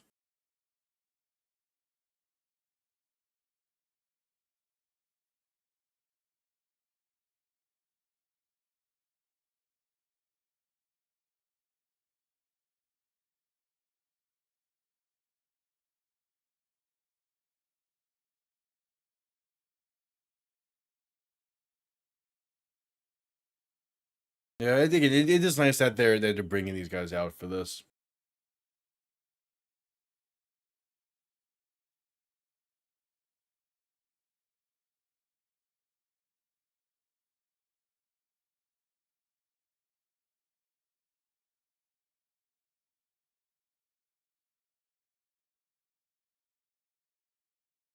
It is crazy how many former Rams are on that Battlehawks staff.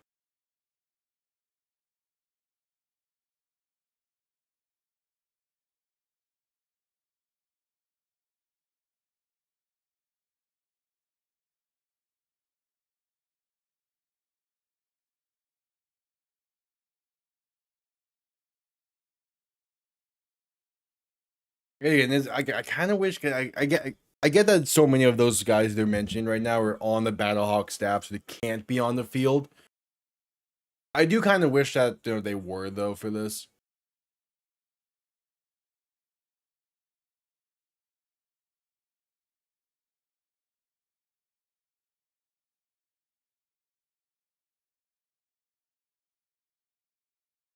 Yeah, it's still nice to see this. Because again, St. Louis and that fan base has shown time and time again over the years that they deserve a team back.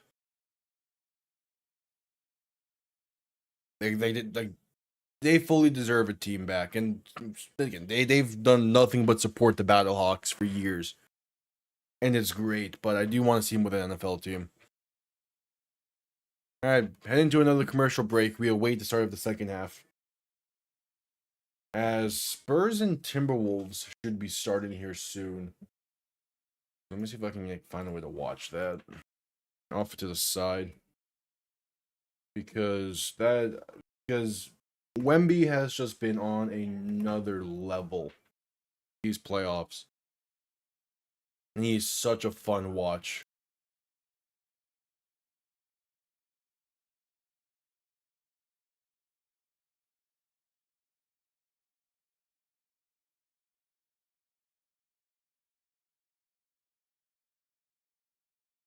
Yeah.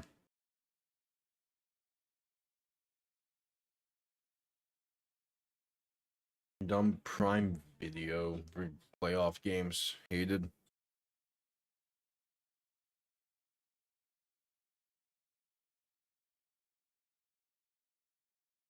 Yep, add commercial break still.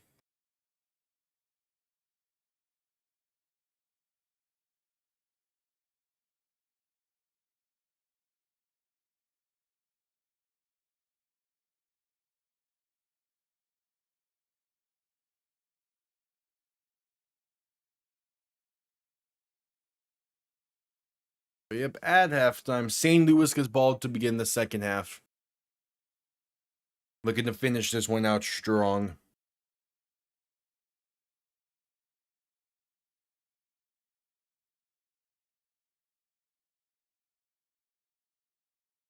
All right, at the half should be coming out of halftime here soon.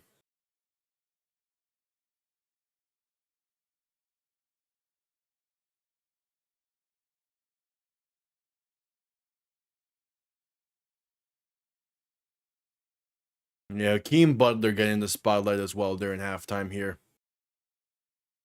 He's been such a consistent player and such a great player for St. Louis for the past few years.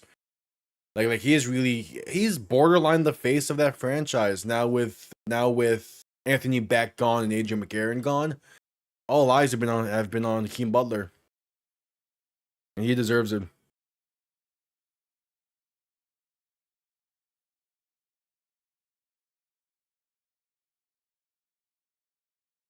It's been good. It has been good for him.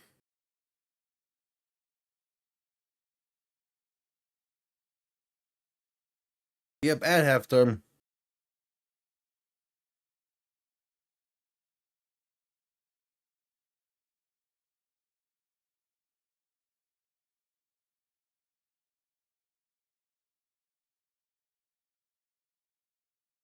At halftime.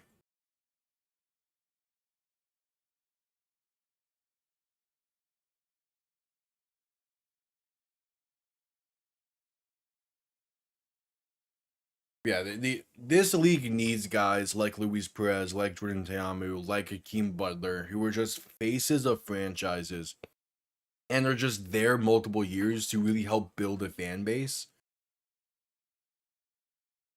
Because like constant roster turnover, while yeah, it's guys getting their chance in the league, it's not necessarily the greatest for fan interest. But we'll see.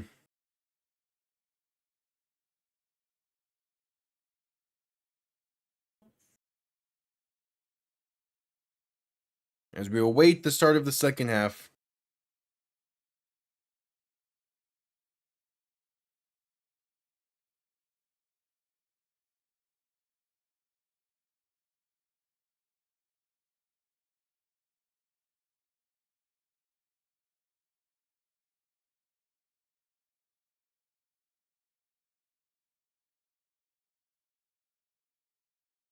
All right, at commercial break still.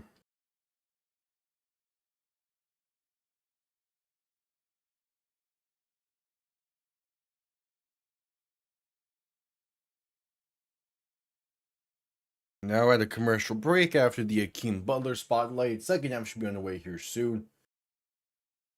Yeah, New York's about to take a 3-0 series lead over Philly. They're in this year New York Knicks team. It feels like it might be the one to at least get back to the finals. They might not win the finals, but they could definitely get back.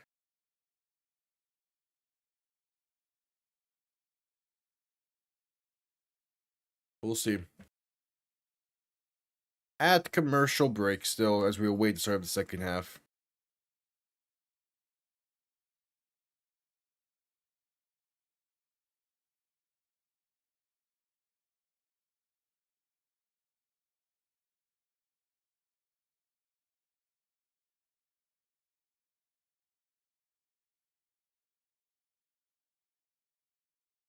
All right, second half on the way here soon.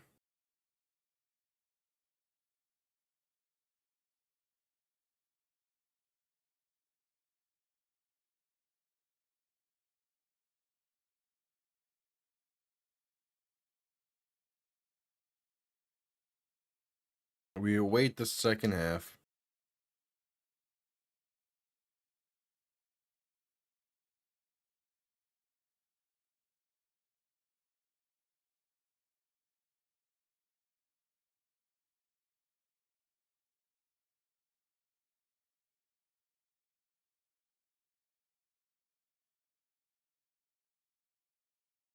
All right. Still at a commercial break. Halftime takes a minute.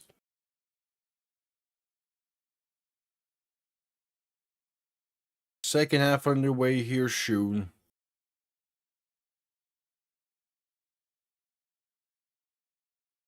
Underway here soon.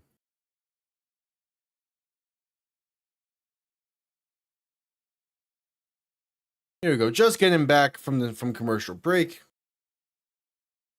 The second half here in St. Louis is starting momentarily. St. Louis gets ball to begin the half, so they're up by 17 with a chance to extend this. And again, they're feeling just fine with this.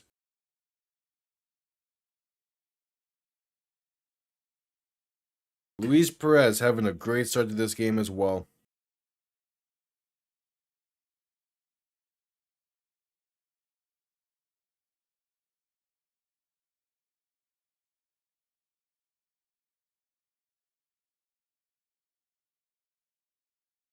All right, showing some highlights from that first half of action.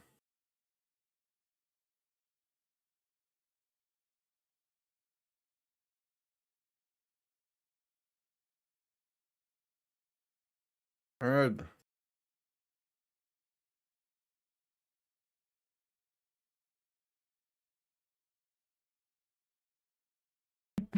Yeah, this St. Louis offense has just been on fire in this game.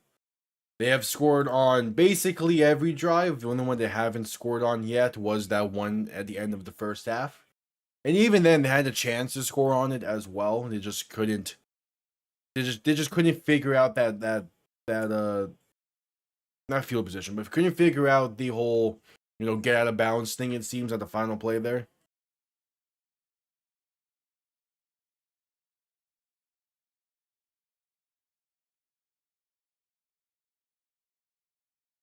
And yeah, interviewing Ted Ginn along the sideline. This.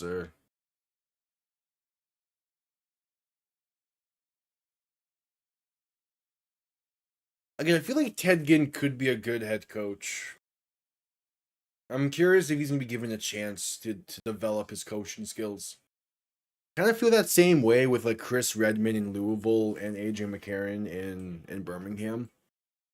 Because again, if Columbus did not shoot themselves in the foot against Orlando, and arguably as well they did it in that first meeting against Dallas, like they could be in a much better spot than what they are currently. And hell, like they shot themselves in the foot in the first meeting against Houston as well. Like this is a team that definitely could have been in a much better spot than what they are actually. They just got in their own way to get to that point.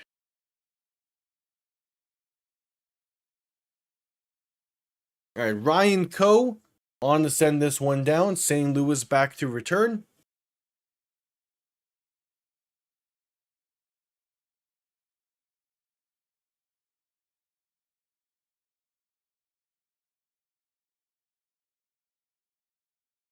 Second half underway here soon.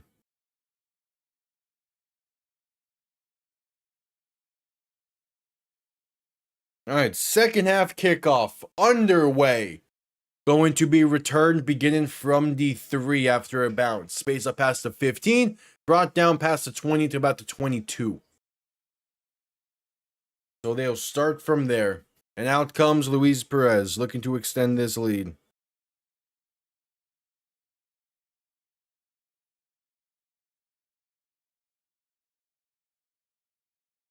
All right. So 1st and 10. Perez in shotgun back behind him. 2 receiving options to each side. First play of the half going to be a handoff left side, and that's gonna be stuffed at the line for no gain. 2nd and 10 coming up.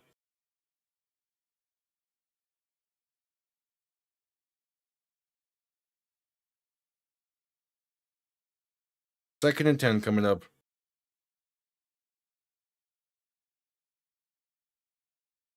Perez alone in shotgun. 3 receivers to the right, 2 to the left. Ball on their own 22. Perez going to look to throw. Has some time. Pass right side is intercepted. It's DJ Miller along the left side. And here comes Columbus. Excellent starting field position now. And they begin the second half with an interception. Looking for Stephen McBride. Not a lot of zip on that ball.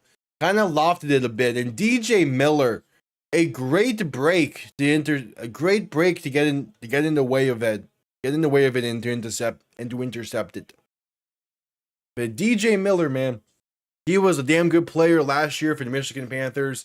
He's stuck with this roster over the offseason as they moved to Columbus. He's been a pretty damn good player for them even now in Columbus. McClellan under center. Toss right side for John Lovett.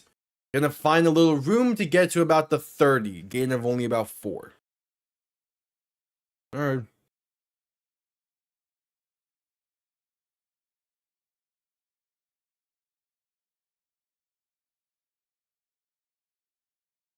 Second and 6 coming up.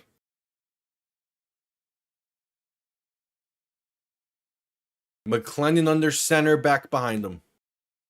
3 receiving options to the left. Ball on the St. Louis 30-yard line. McClellan play action, dump off right side, going to be caught by Antoine Wells and brought down after a gain of about 2.5. So a third and roughly short coming up, a 3rd and 3.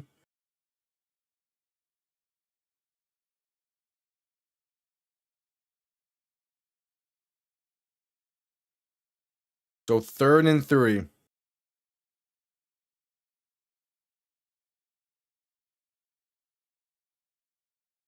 McClellan in shotgun, back to his right. 3 receiving options to the left. Going to look to throw. Has some time, dump off right side, caught by Tay Martin. Going to be enough for the first, a gain of 4. They keep the drive alive. Yeah, Columbus needs to find the end zone off that interception. They just need to.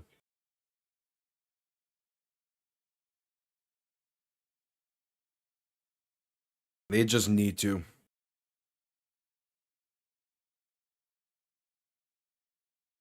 So McClellan in shotgun. 3 receiving options to the left, 2 to the right. Ball on the St. Louis 23-yard line. McClellan looking to throw. Dump off over the middle. Caught by Antoine Wells. Space inside the 10. Staying on his feet inside the 5. And finally brought down around the 3-yard line. Antoine Wells just dragging a Battlehawk alongside with him for about 5 or so yards, maybe. Yeah, he was just dragging Jordan Mosley for a few yards there. 1st and goal, and there's movement up front. Going to be a false start against Columbus.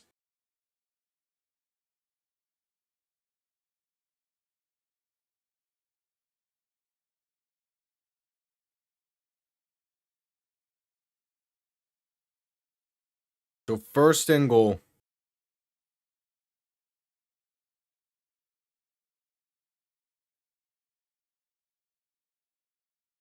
Ball on roughly the St. Louis 8-yard line.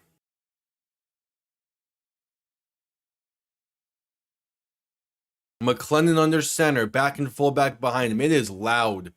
It is loud in St. Louis, and there's going to be another false start potentially. Yeah, pushing back 5 more. They've lost 10 yards off back-to-back false starts. Once they got to the 3-yard line, it's been back-to-back false starts. To be fair again, it is loud in St. Louis right now, so I don't fully blame them.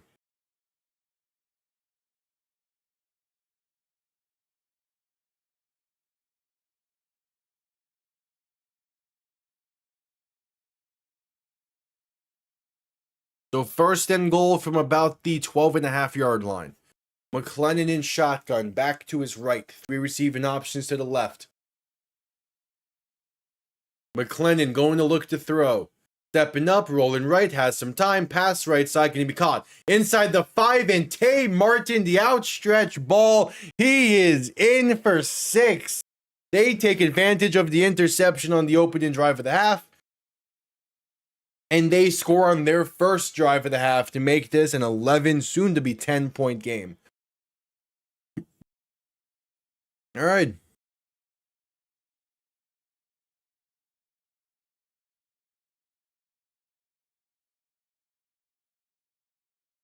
So they capitalize off the interception. And we have ourselves a game all of a sudden. 11 minutes to play in the third.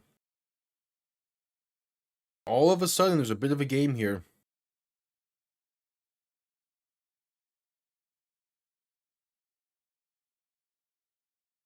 Extra point is up, and it is good. All right.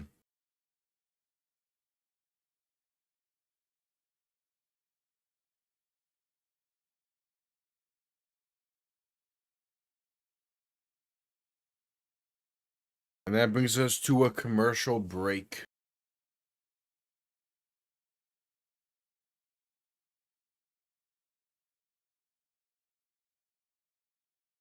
At commercial break.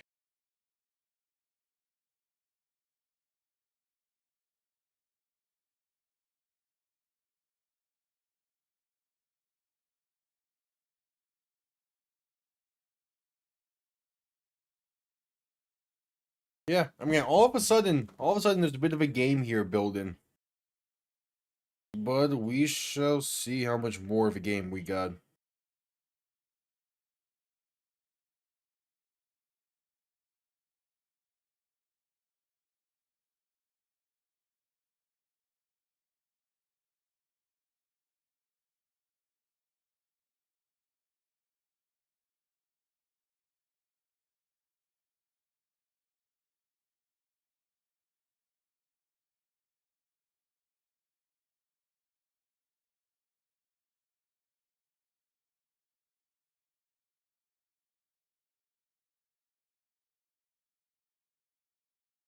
All right, at commercial break still.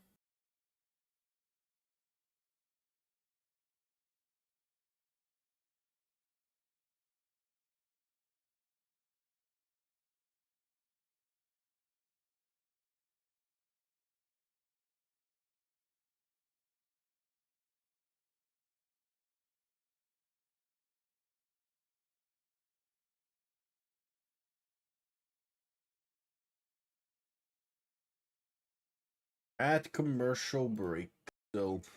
As yeah, New York has taken a 3-0 series lead over Philly. And I'm already seeing that the Spurs are up by 10 early on in this one. What's happening in this game? Wemby, that's what. Yeah, that explains it.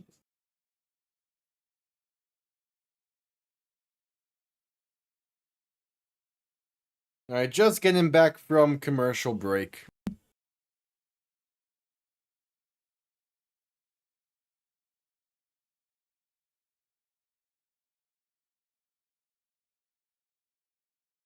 What do we got, St. Louis? How do you bounce back after the interception?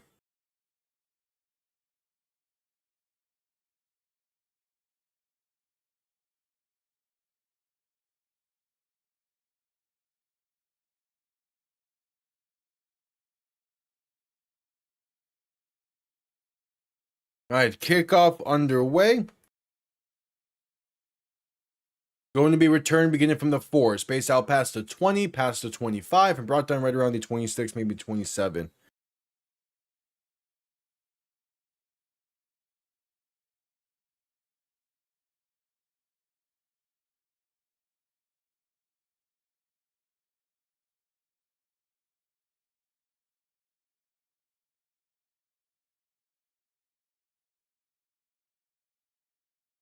Oh, they're playing the mic after Perez threw the interception. What he was saying on the sideline. And the insight there is, I do love the insight that the league gives.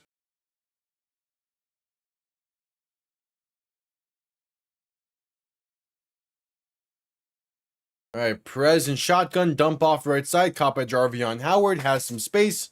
Going to be fighting his way. Should be enough for the first. A gain of roughly 11 there. Depending on where they spot this ball.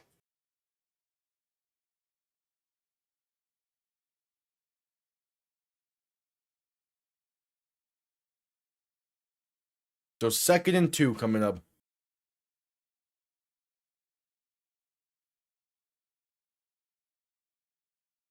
So they ruled it only a gain of 8. Must have stepped out of bounds.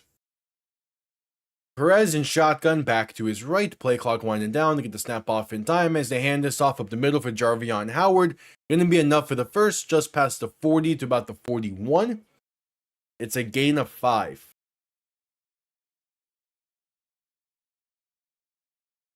Just about 10-10 to play in the quarter. Time will start to tick here a bit.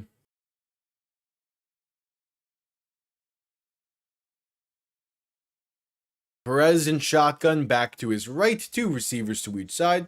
Man in motion right to left. Play clock under 10 seconds to get the snap off in time as they dump this off right side for Jarvion Howard on the halfback screen. He's going to fight his way to roughly midfield. So it's a gain of just about 9. 2nd and 1 coming up, and the clock continues to tick.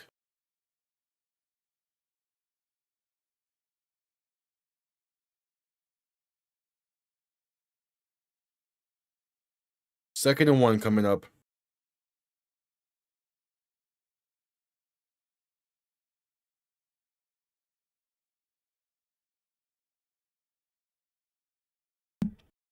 And they go Wildcat. Jackson in shotgun. Going to hand this off up the middle for Kylan James.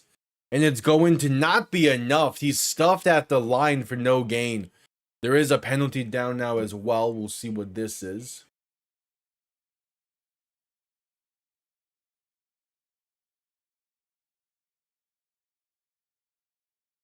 It's a face mask against Columbus. So 15 yards and an automatic first for St. Louis. That's a tough penalty for the Aviators. Just a tough one to get there.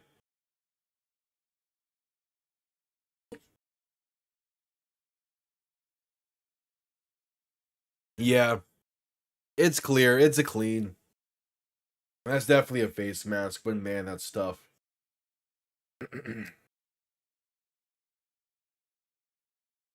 So Perez in shotgun, back to his left. 2 receivers to each side, going to look to throw.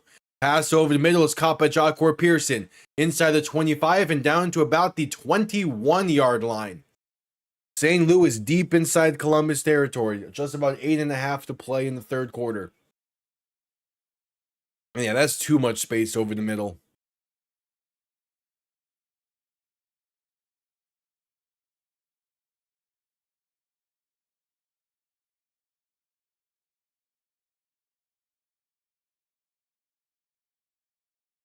All right, Perez in shotgun, back to his right.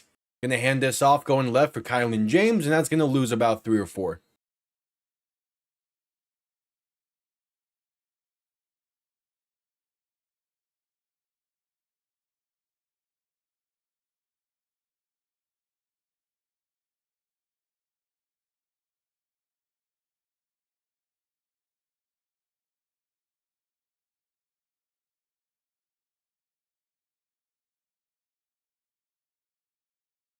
All right, so Perez in shotgun, back to his right. 2 receiving options to each side. 2nd and 13. Ball now on the Columbus own 23.5-yard line, and there will be a stoppage. Penalty marker in the back. Penalty markers in the secondary here. And it's going to be a too many men on the field for Columbus. So 2nd and 8 coming up. Just bad penalties.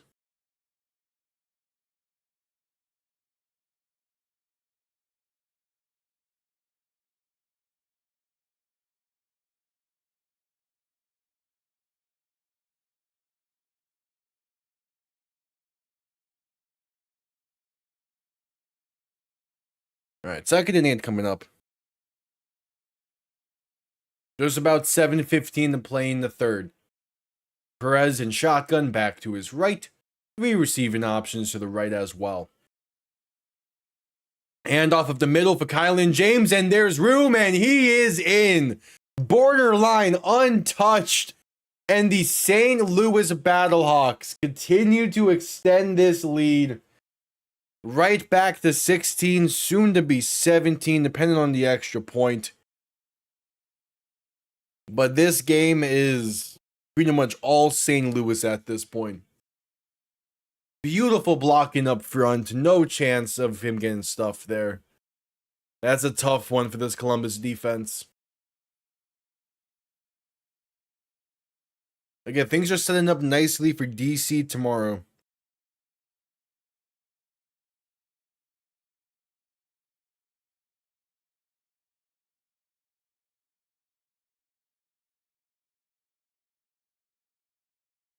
All right, extra point is up, and it is good.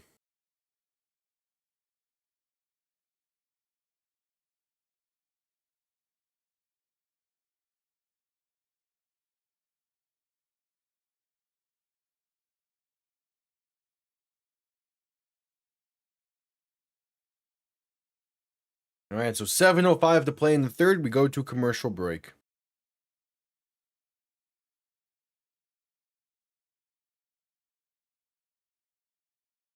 At commercial break.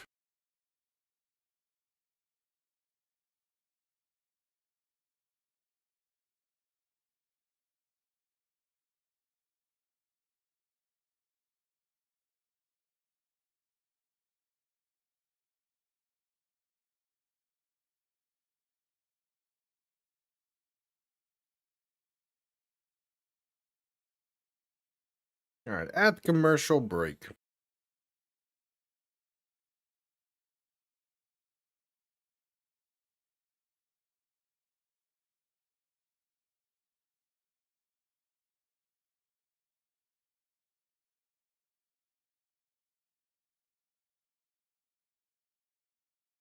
At commercial break.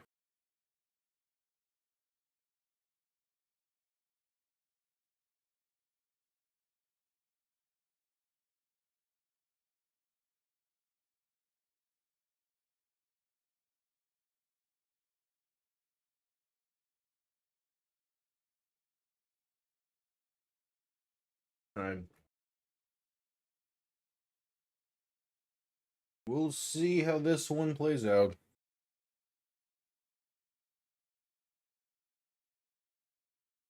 Still at commercial break.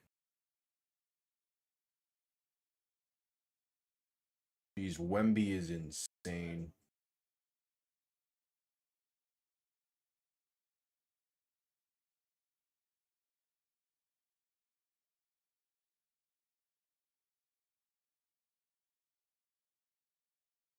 He's one of those players where if you have the opportunity, go see Wemby play.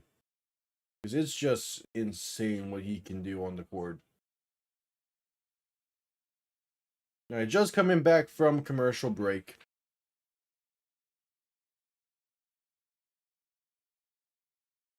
St. Louis sends this one down. Going to be returned beginning from the 5. Space out past the 20, past the 25, past the 30. Room past the 35 and brought down right around the 37. So Columbus will start from there, down by 17, with just under 7 minutes to play in this one.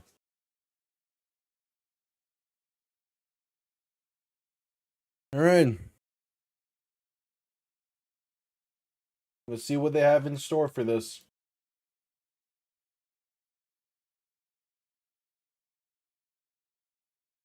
They're going to need a drive here. I think their defense is not being able to do anything.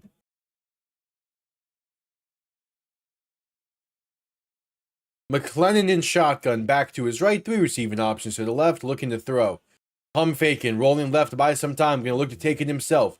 And slides down past the 40 at about the 42, maybe the 43.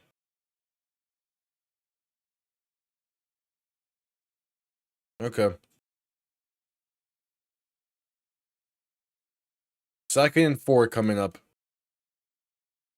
Yeah, it's been one of those days for Columbus. Their ground game has not been able to get a whole lot going, and that's kind of been part of all of it. McLennan in shotgun back to his left, 3 receiving options to the right. Man in motion along that right side, play clock winding down to get the snap off in time as they look to throw. McLennan tries to take it himself up the middle and gonna be brought down behind the line, stacked at the 40-yard line. So it's a loss of 4 and a 3rd and 8 coming up for the Aviators. It's Travis Feeney the first to get there. And there's just, man, this Columbus team right now. I just don't know with them. It feels like they should be better than what they are, but they just can't get it together. That's the 20th sack on the season for this St. Louis defense. As Columbus will call their first timeout, they were not going to get the snap off in time. So 5.5 to play in the third quarter. Columbus calls their first timeout.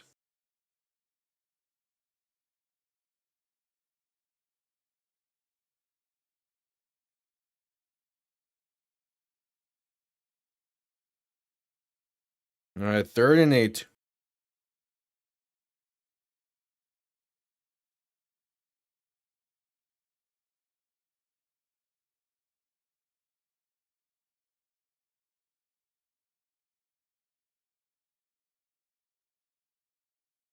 .531 to be exact to play in this.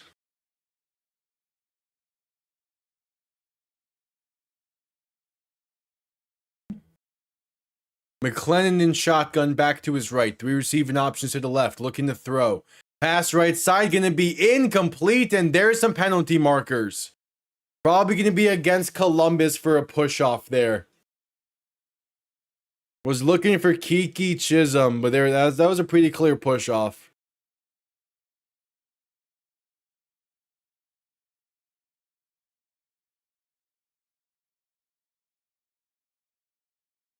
Yep, offensive pass interference is the call.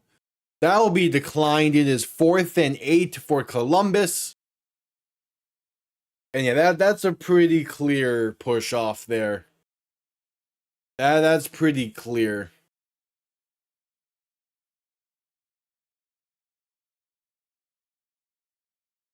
So the Aviators will punt.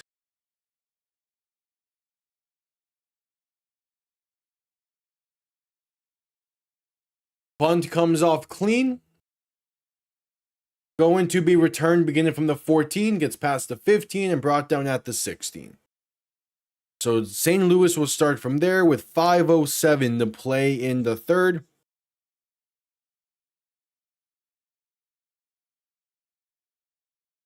And that's going to bring us to commercial break.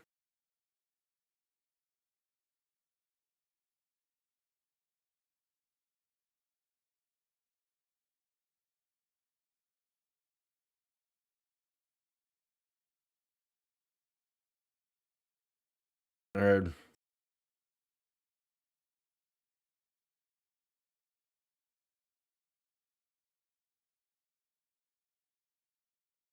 So at commercial break.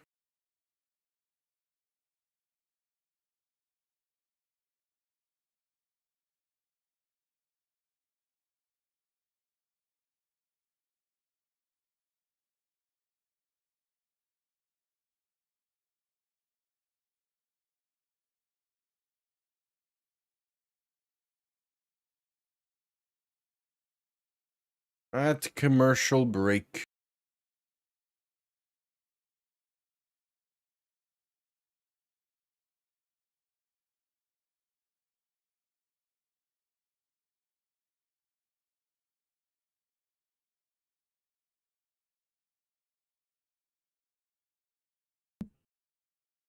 All right.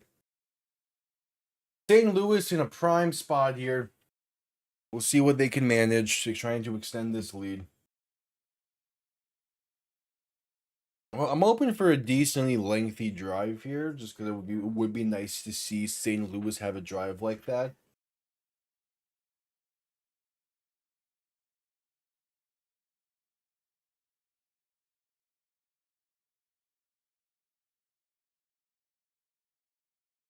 Yep, at commercial break.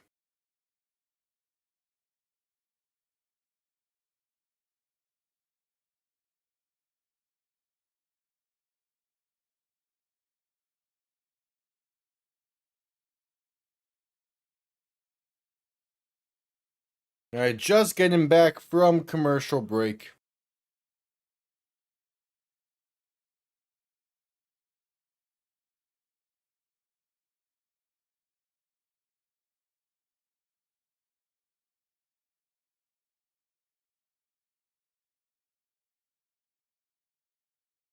All right, yeah, showing the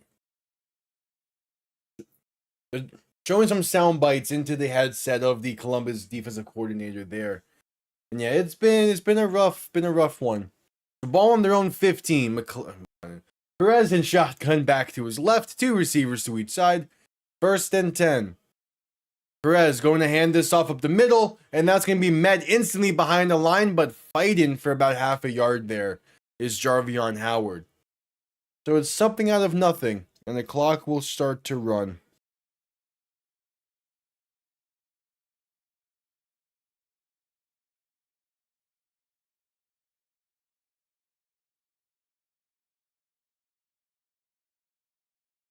So 2nd and 9 coming up. Perez in shotgun, back to his right. 2 receivers to each side. Ball now on their own 16. Perez looking to throw. Has some time, pump faking, and gonna be sacked. Stood up at the 10. So a 3rd and long coming up. And it's gonna be... Hey, this Columbus defense is trying their best to give them a chance in this. Cameron Patton on the sack there, I believe. No, it's Kavion Patton on the sack. There we go. There's a 3rd and 15 now. Perez alone in shotgun, looking to throw. Columbus sends 3. Pass deep over the middle, gonna be underthrown and incomplete. Nearly picked off there. Some friendly fire forced the ball loose. Nonetheless, it's a 3-and-out forced by Columbus. And St. Louis will punt this one away. With just under 3.5 to go in the 3rd quarter.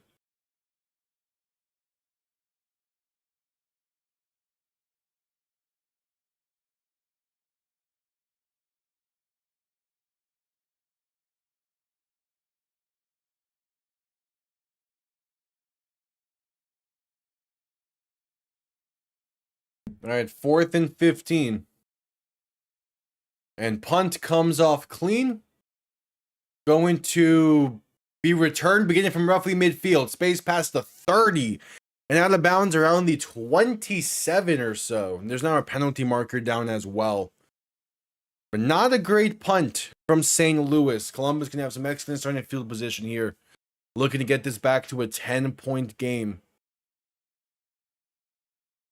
What's the penalty?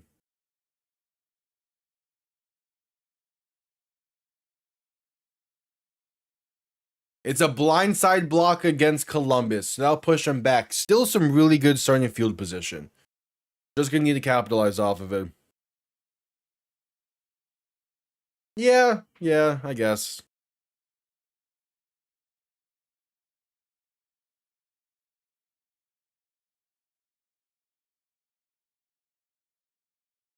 So 1st and 10, Columbus.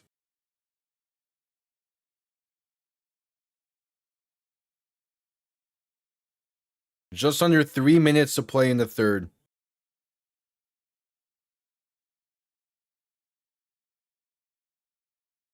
And now they're going to start this drive from their own 48, thanks to the blindside block penalty. Yeah, Minnesota got back into that game after the rough start to the half, or to the quarter. They're taking their time to get this drive started, and refs are figuring stuff out. They're moving the ball up now to the 43, because yeah, it's the end of the run, not where the return started.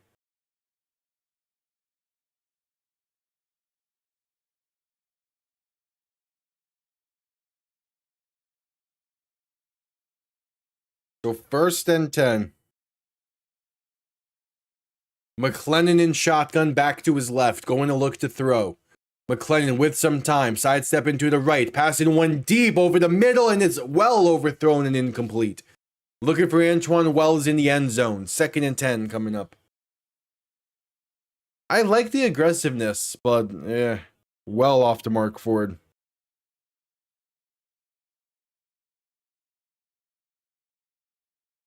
Yeah, Antoine Wells did light up a bit there, but still, that's a solid 10 yards too far.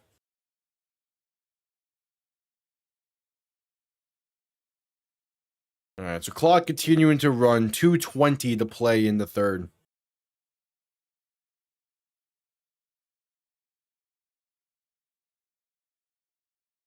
And now the play clock's going to expire here. Did Columbus get a timeout off in time?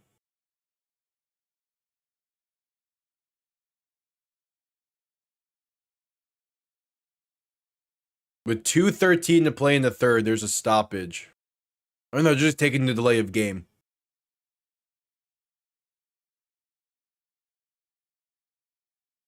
So 2nd and 15 coming up. All right, Columbus is playing off tonight. Jeez, was not expecting this out of them.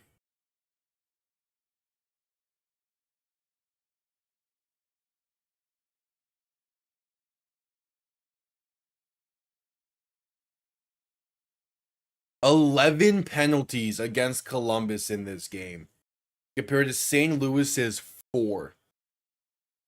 Yeah, that's just wow.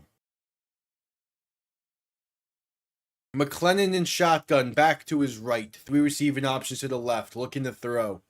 With some time, pass left side's dangerous, and that's going to be caught by Jalen Moore, it seems. To the 37 of St. Louis. And it'll be a 3rd and relatively short coming up. Let's see this, though. It goes through the arms of the St. Louis defender, and that's going to be incomplete if they look at this. Neville Clark somehow does not pick that ball off. But yeah, that's going to be incomplete if they're able to review this. Yep, there's the quick review. So 3rd and 15 coming up.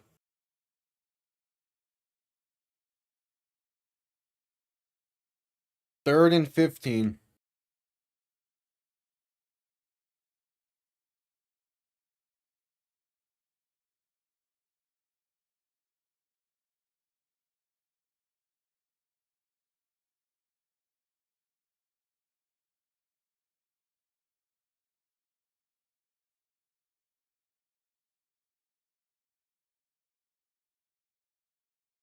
All right, 3rd and 15. McLennan in shotgun, back to his right. 3 receiving options to the left.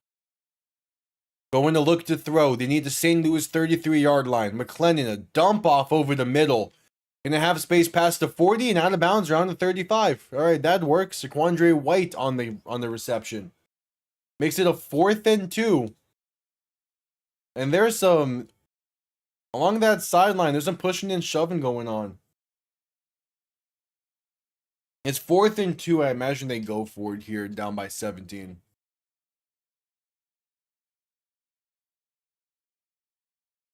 McLennan under center, back behind him. 3 receiving options to the right. They have to hurry it up here. 5 seconds left on the play clock. And now there's a stoppage. With 35 seconds to play in the 3rd.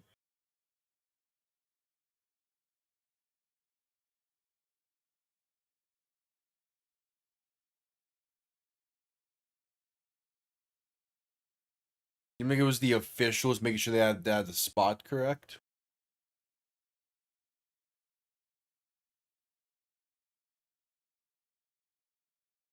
Alright, clock begins to run now. 25 seconds and counting to play in the 3rd. McLennan under center, back behind him. 3 receiving options to the right. 4th and 2. McLennan, handoff up the middle for Saquandre White. And it's going to be close. I don't think he got it, though. Yeah, but both officials are saying he's well short. Yeah, he only gets a yard. They needed 2. It's a turnover on downs for Columbus. And with that, I mean, down by 17. There's still only 2 possessions in this league. But man, it's not a great sign.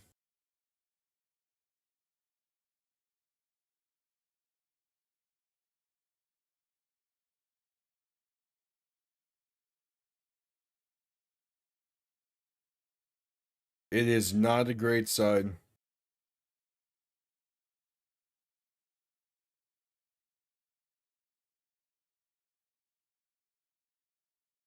"13 seconds and play in the third. One more play will do it."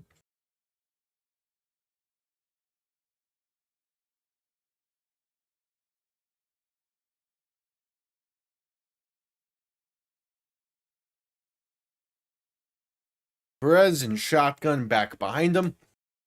2 receiving options to each side. Going to hand this off up the middle for Kyle and James. And that's going to be a loss of roughly 2. Nonetheless, brings us to the end of the third quarter. 15 minutes remain. St. Louis looking to win their 3rd straight. Columbus looking to keep their hopes alive and really keep their hopes in a good spot. After this one, DC looking to see if they can clinch a playoff spot tomorrow. They'll need St. Louis to hang on and them to win tomorrow morning or tomorrow afternoon. But we head to a commercial break, and I will quickly be right back.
All right.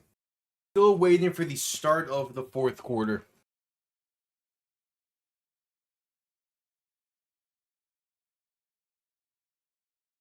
It is St. Louis's ball for a 2nd and roughly 12.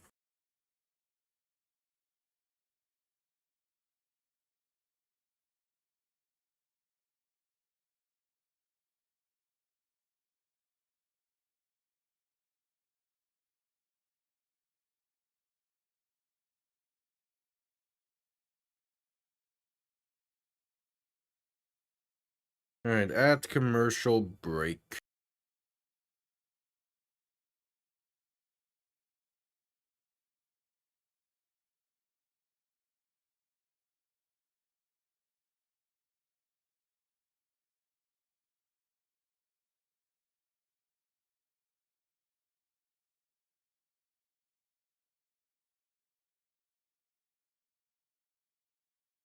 At commercial break.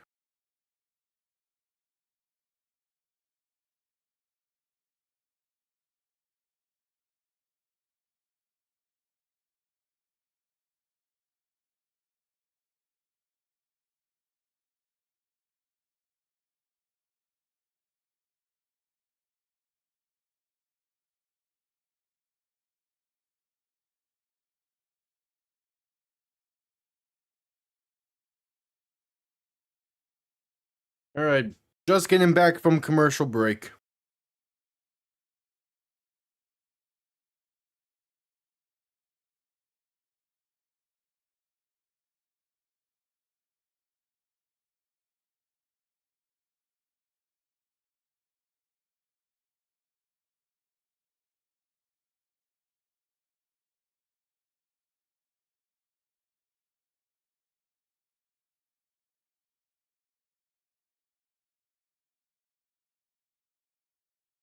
All right, 2nd and 11 coming up.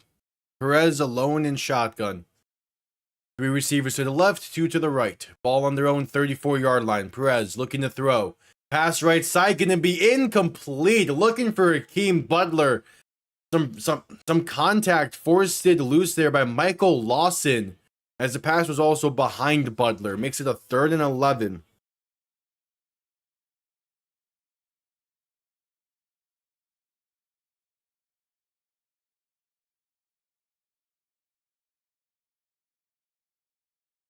So 3rd and 11, Perez alone in shotgun. 3 receivers to the left, 2 to the right. Ball on their own 34. They needed the 44-yard.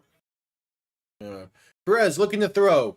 Pass right side, has a step. It's going to be incomplete. A great dive-in knock loose from Michael Lawson. Back-to-back dive-in plays to keep this a 17-point game and to force a 3 and out.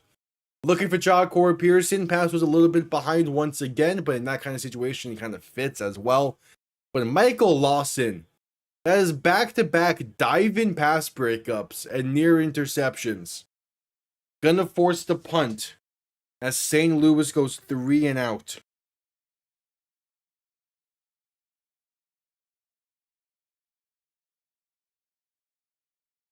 All right, the punt comes off clean. Going to be returned beginning from the 15, spaced out past the 20, and gonna get to roughly the 21.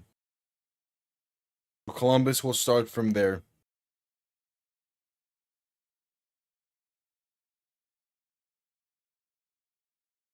Aaron.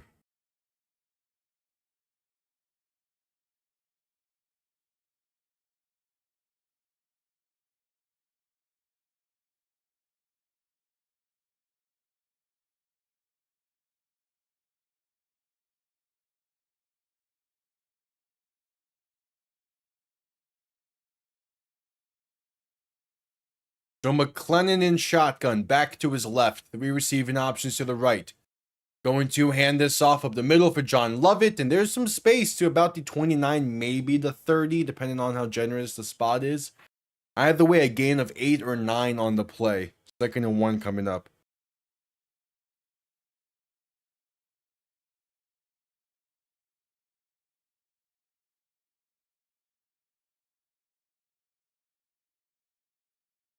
So McLennan in shotgun, gonna hand this off up the middle, and that's gonna be enough for the first. Room past the 35 to about the 36 for John Lovett. Where have these handoffs been earlier in this game? They're starting to build something here. And with 13 minutes to play in the game, there will be a stoppage. A Battlehawk is still to get up after that one. Dude, Wemby already almost has... When Wemby is 1 rebound away from a double-double already. What the... Alright, we head to a commercial break for the injury timeout with 13:02 to play in the game.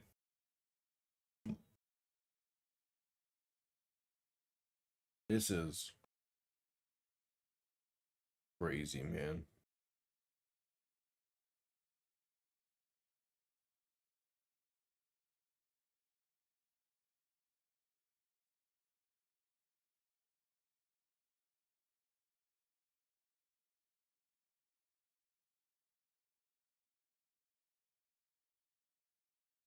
Alright, at commercial break.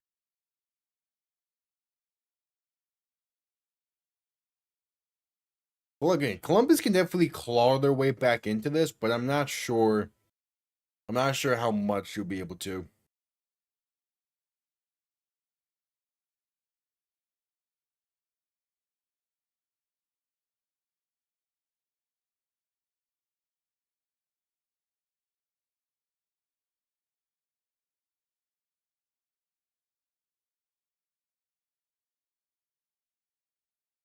At commercial break still.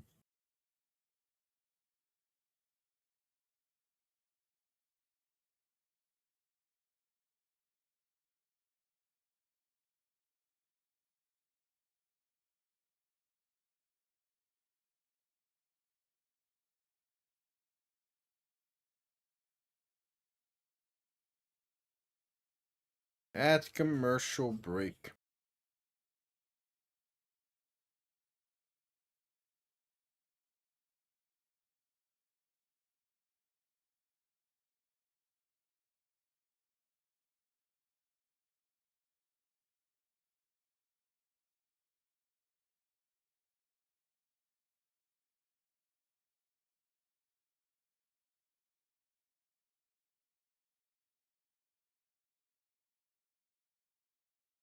All right, just getting back from commercial break.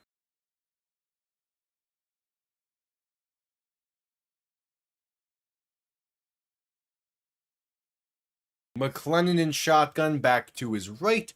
2 receiving options to each side. 1st and 10 from their own 36. Man in motion, right to left, is Antoine Wells in motion. McLennan going to look to throw. Quick pass left side, and there is now a penalty that's going to whistle to play dead. It's a false start against the Aviators.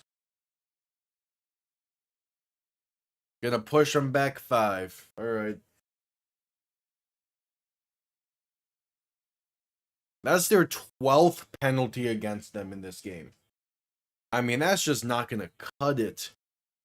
No matter who you're playing, 12 penalties against? It's just not a good look. McLennan in shotgun back to his right. 3 receiving options to the left. Going to look to throw. Pressure coming. Pass left side off the mark and incomplete. Looking for Tay Martin. 2nd and 15 coming up. Yeah, this is tough.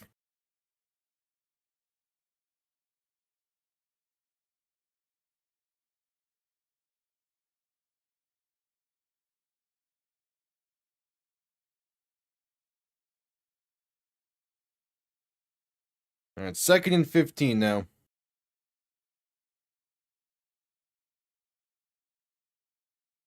McLennan in shotgun back to his left. 2 receiving options to each side. Going to look to throw once again. Pass right side, caught by Kiki Chisholm. Going to get to roughly the 40. Going to make it a 3rd and 6 for the Aviators. Just under 12 minutes to play in the game and counting. Part of me wants to say they have to go up tempo here, being down by 17, but again, that's still only 2 possessions. They would just need to get a conversion attempt or 2. McLennan looking to throw on 3rd and 6. Pressure coming, stepping up, going to take it himself, has space.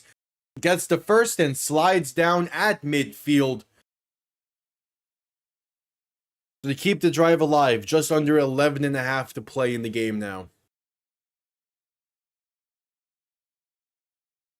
Alright.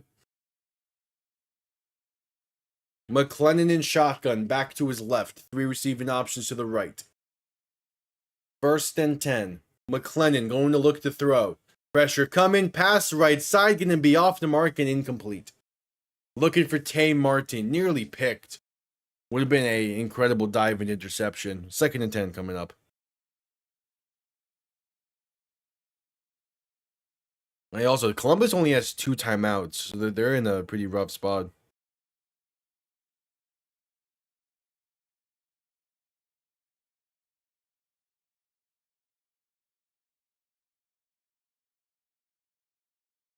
So McLennan in shotgun back to his left. 3 receivers to the right. Looking to throw in 2nd and 10. Pressure coming, stepping up, takes it himself. Gonna get the 1st, fights his way to the 39-yard line of St. Louis. So Columbus is moving on this drive. They are moving.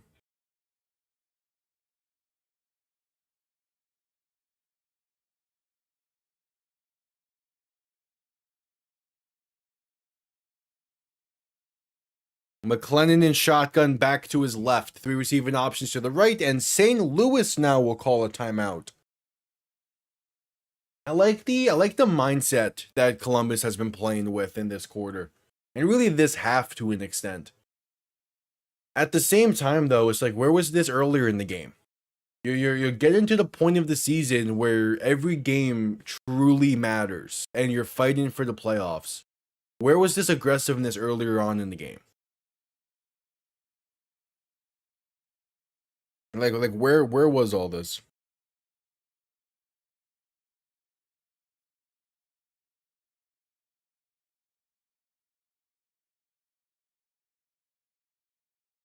We'll see.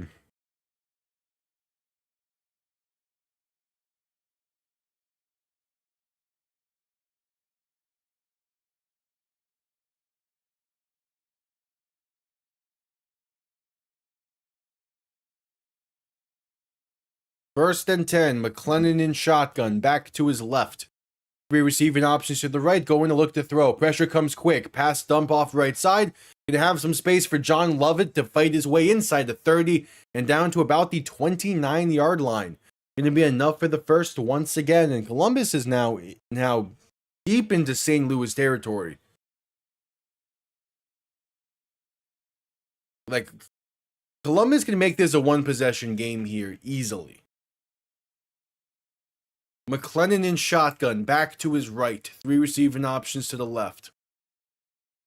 Going to look to throw once again. McLennan with some time. Pass left side is caught. Inside the 25. Breaks off a tackle. Inside the 20. Inside the 15. And finally brought down at the 13. Columbus is moving here. Okay. This second half defense from St. Louis has not been great.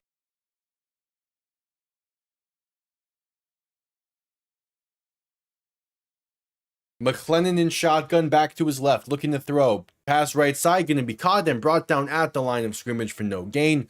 It's Tay Martin on the grab once again. Yeah, this is not the first week where the second half defense of St. Louis has just not been up to par.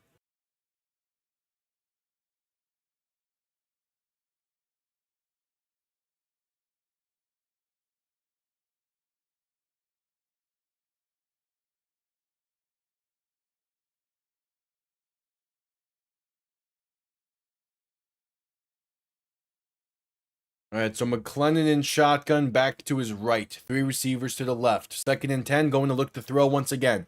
Pressure coming, and McLennan is sacked. Back at the 20. And now pressure's really on the Aviators offense. There's a 3rd and long coming up. 8:20 and counting to play in the game. They're going to need the end zone here. They're going to need the end zone on this drive. Because with how much time's remaining, you probably won't get 2 possessions.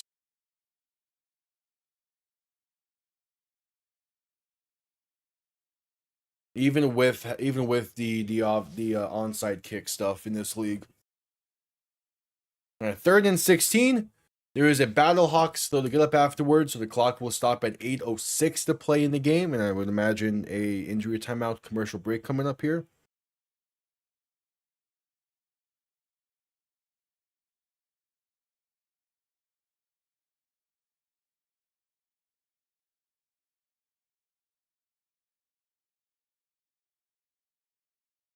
Nope, they're gonna just stick with this. Okay.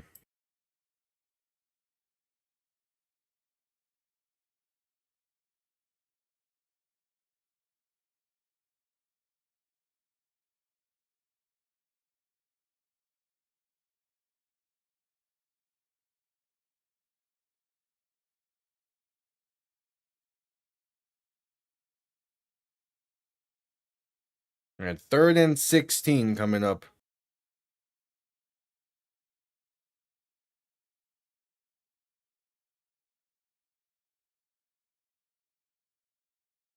.806 to play in the game.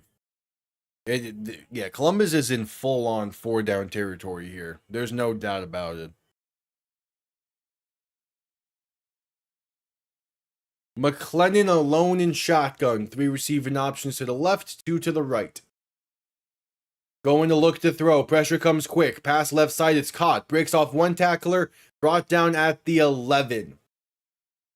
Tay Martin on the grab. Going to be a 4th and decently long here.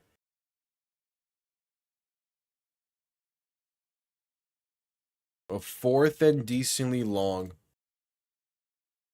There's a 4th and 7. So yeah, medium-ish. 7.5 to play in the game. McLennan alone in shotgun. 3 receiving options to the right, 2 to the left. Have yet to convert on 4th down tonight. McLennan to throw. Has some time. Pass. End zone. Caught. The Aviators are a 2-point conversion away from this being back to a 1-possession game. It's Kiki Chisholm in the end zone on 4th and 7. And they're in this. It's an 11-point game. Beautiful, beautiful pocket. Beautiful pocket that Columbus gave McLennan. And a nice throw into the end zone as well. They're going for the extra point?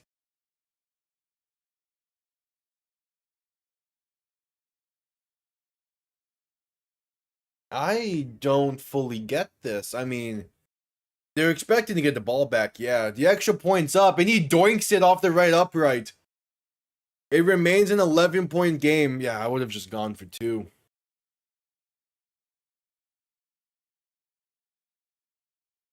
That's a tough miss for Ryan Coe. All right, 7:16 to play. It's an 11-point game. I'm shocked they took the ball out of McLennan's hands after how he played on that drive. I would have kept it with them.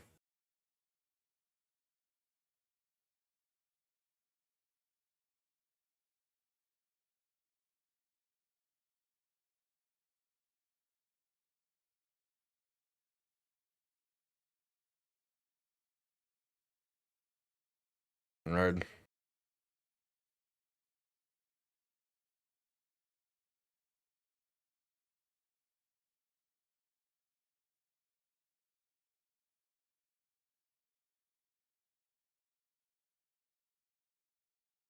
So at commercial break after that.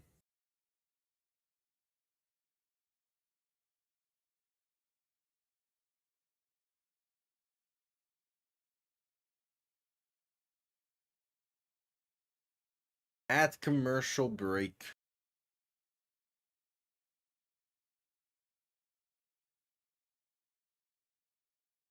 Wemby is still only at 9 rebounds.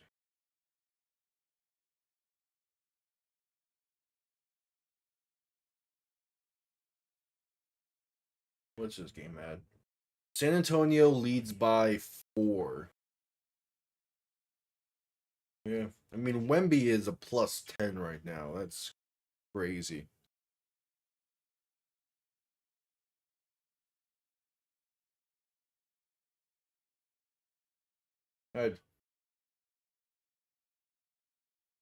We await St. Louis's next drive. And as long as it's a semi-decent drive, it's going to be enough to seal it.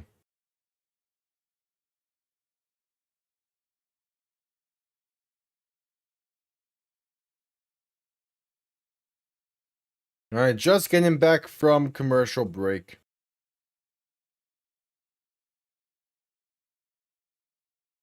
Let's see what St. Louis can do.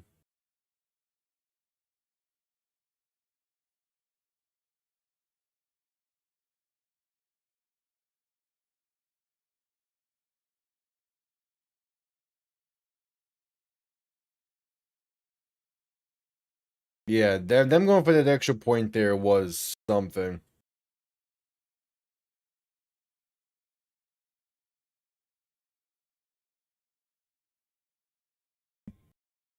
All right, the extra point is up. An extra point. Kickoff underway, going to be returned beginning from the 1. Spaced out past the 10, past the 15, and going to be brought down around the 19 due to some friendly fire. 7:11 to play in the game. I mean, there's time for Columbus to get the ball back and then score and do the onside kick and all that. Or the 4th and 12 onside stuff. But, like, it's still just, like, not a great spot to be in. Whereas if you would have gotten the 2-point conversion attempt and it's a 1-score game, I mean, you're in a legit better spot.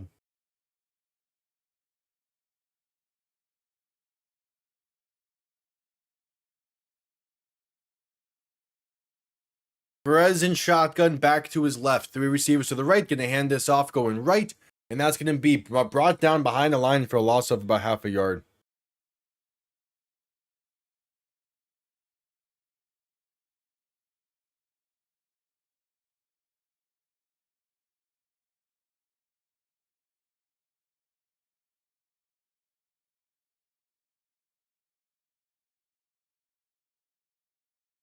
So 2nd and 10 coming up.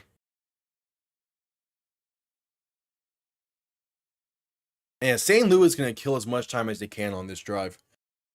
Perez in shotgun, back to his left. 2 receivers to each side. Ball on about the 18.5-yard line.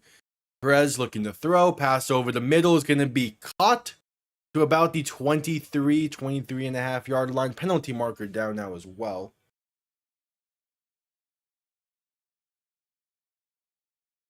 with 6:24 to play in the game.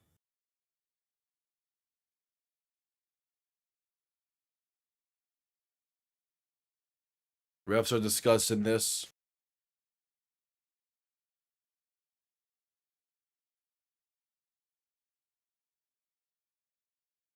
Someone's on the sideline right now. Ooh. The foul is roughing the passer against Columbus. That'll be a free first down for St. Louis. James Bostic, the tight end who caught that pass, is also on the sideline being checked out now as well. They call this against Ron Stone. Is that a high hit? Is that what it's saying? Yeah, he hits him high. It's helmet to helmet. Shooting themselves in the foot. That's what Columbus does best.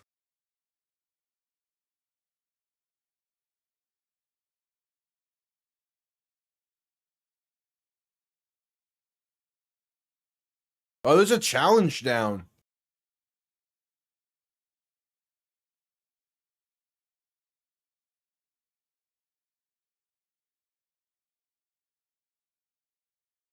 Yeah, they're gonna challenge that this wasn't roughing the passer. I mean, I get the desperation in doing this. Is the logic that he was blocked into it?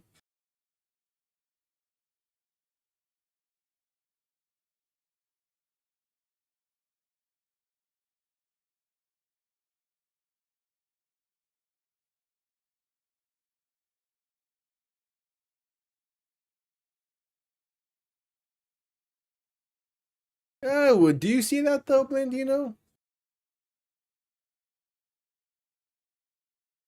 They're gonna say that Columbus loses this challenge, so they'll burn a timeout off of it. The reasoning Blandino gave was even though he was blocked into it, the helmet to helmet was still avoidable.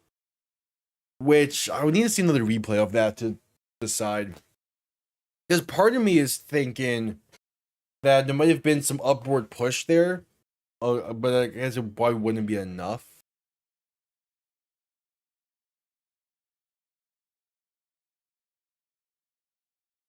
But yeah, but I mean, it's a desperation challenge to a degree. Only one timeout remains, so they're gonna need the defense to force a turnover.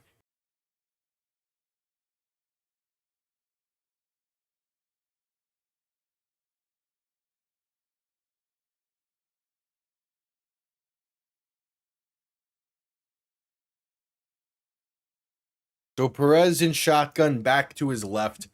3 receivers to the right. Ball on their own 39-yard line. Shifting the back to his right. Handoff up the middle. Going to be a loss of about 4. Javon Howard on the carry. It's Tony Fields on the tackle for loss. And the time will continue to run.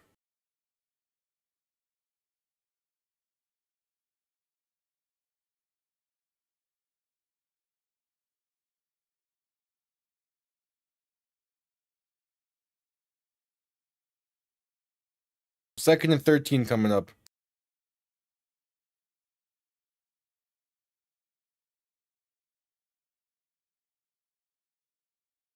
Perez in shotgun back to his right. 2 receivers to each side. Going to look to throw.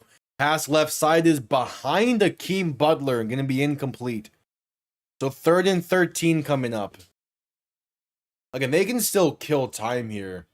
Columbus going to have, what, about 4 minutes to get 12 points? It's doable. But they're still going to be in a pretty rough spot. At this point, with only 1 timeout, I would probably call it after 3rd down. Just to make sure you have as much time as possible for the offense. Because if St. Louis gets the ball back again, it's not going to matter. Perez pass left side, caught by Jacquor Pearson. Gonna be brought down around the 40, and there's a penalty, and there was Columbus calling a timeout. But what's the penalty? They would have called a timeout with about 5 minutes to play. So I do like that decision. It's a face mask against Columbus. Oh my, stop shooting yourselves in the foot. How? What is this? This is like the 14th penalty against them, right?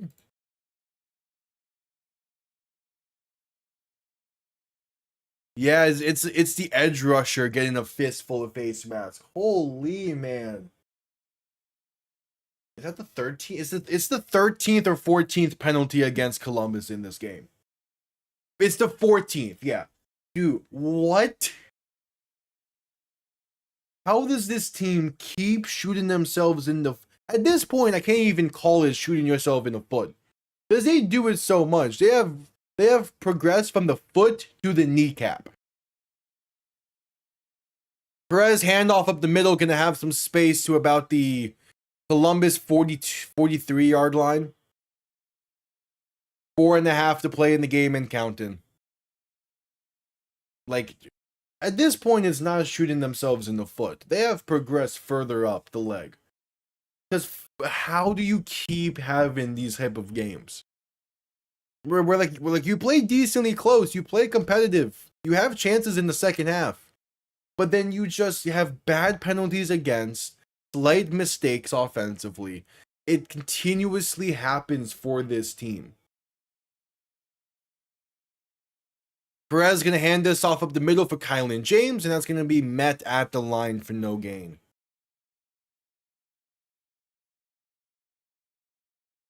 So 3rd and 9 coming up.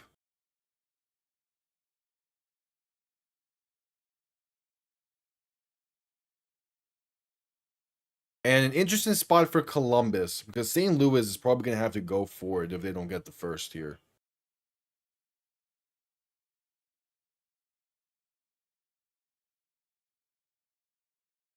So 3rd and 9. Perez in shotgun, back to his left. 3 receivers to the left as well, looking to throw. Pass in deep right side, going to be well off the mark and incomplete. Some miscommunication there between him and Stephen McBride. It'll be a 4th and 9.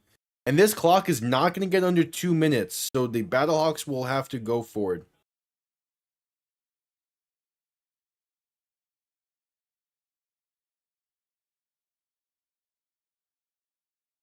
All right.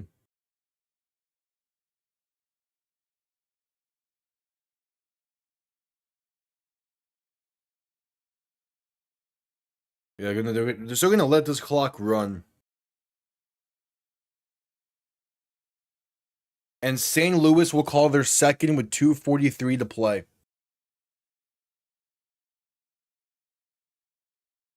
Yeah, St. Louis at home is an insane team. And they know how to fill up that stadium as well.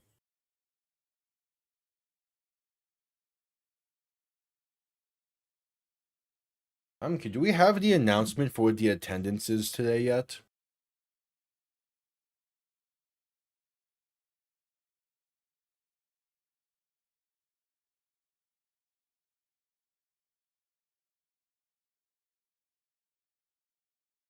Yep, 4th and 9 coming up.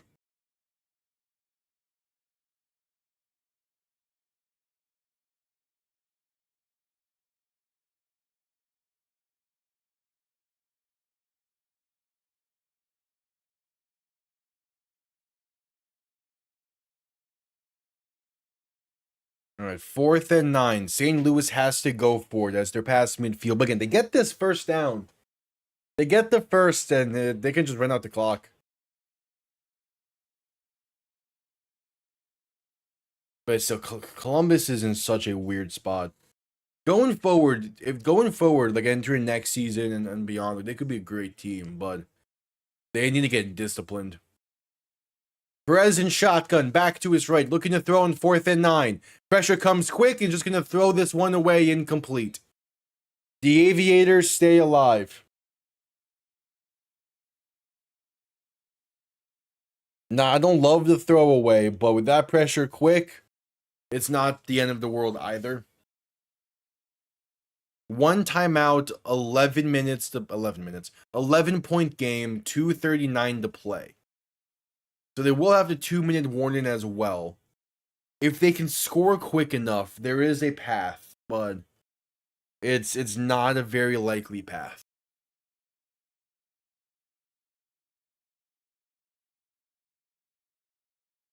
McLennan in shotgun, back to his left, 3 receivers to the right. Going to look to throw. Pressure comes quick, and McClellan is going to fight his way for a gain of 1. Thought he was sacked there for a second. But they're going to go quick. It's 2nd and 9, trying to get one more play before the 2-minute warning. McClellan in shotgun, back to his left. 2 receiving options to each side.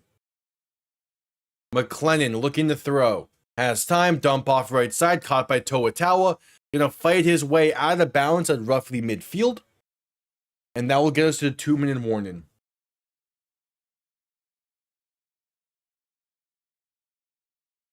Game's tied between San Antonio and Minnesota now at the tail end. At about halftime. And you have 2-minute warning in this.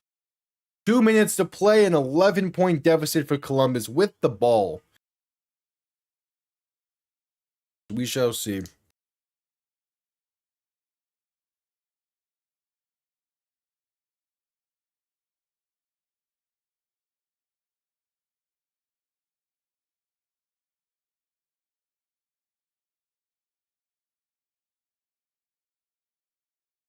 We shall see. We're at commercial break. We're waiting the final 2 minutes.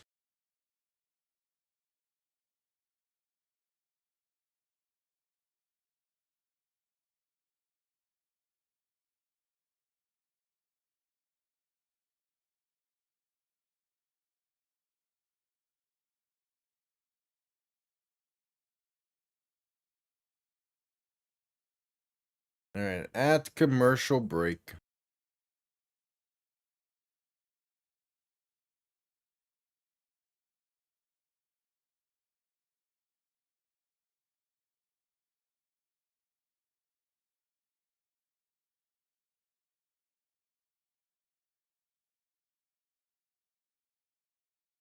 At commercial break.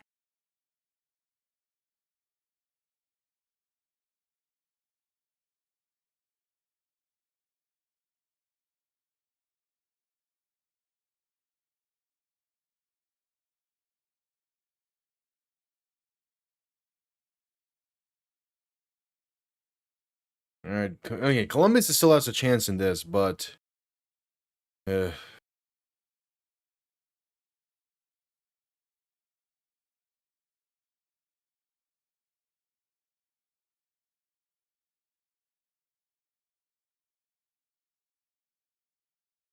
right, showing another commercial for the championship game in a few weeks. A month and a half.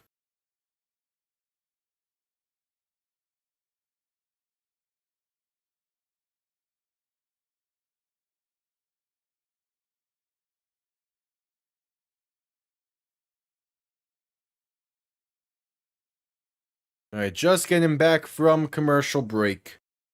Columbus has some life, but they're going to need to do some stuff here quick. McClellan in shotgun back to his right. 3 receiving options to the left for 3rd and 5. Looking to throw. McClellan's pass left side going to be incomplete. The hit forced the ball loose. Looking for Antoine Wells. And it's 4th and 5. And here is the game. This will decide it with only 1 timeout remaining for Columbus. This will decide it.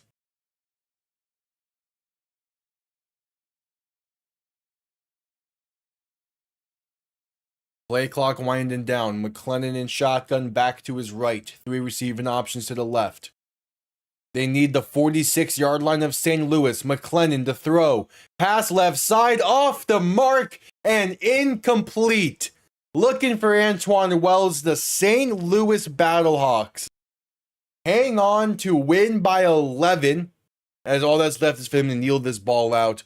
They continue to be the best team at home in the UFL. Only 1 home regular season loss in the past 3 years. They are an insanely good team at home. There's no doubt that St. Louis has the talent. They're about to win their 3rd straight game. It's an insanely good year for St. Louis once again. They're gonna have a team that's built nice. The question is purely when the playoffs roll around, can they keep this up? Perez in shotgun, back to his left, 2 receiving options to each side. They're going to try and get a first down here. Handoff up the middle for Jarvion Howard. Going to get a gain of 8. And does Columbus start calling timeout? Call their final timeout. Does not seem like it. St. Louis has a back-to-back with Houston coming up before ending the season against Dallas. They're probably going to be clinching a playoff spot before that Week 10 game against Dallas. I think there's a chance they clinch a playoff spot next week after this win. So we'll see with them. But yeah, 2 of the final 3 games are at home for St. Louis. So those are going to be those are the ones to circle for the Battlehawks who punch their ticket. Handoff up the middle gets about 2. They might mark him just shy here.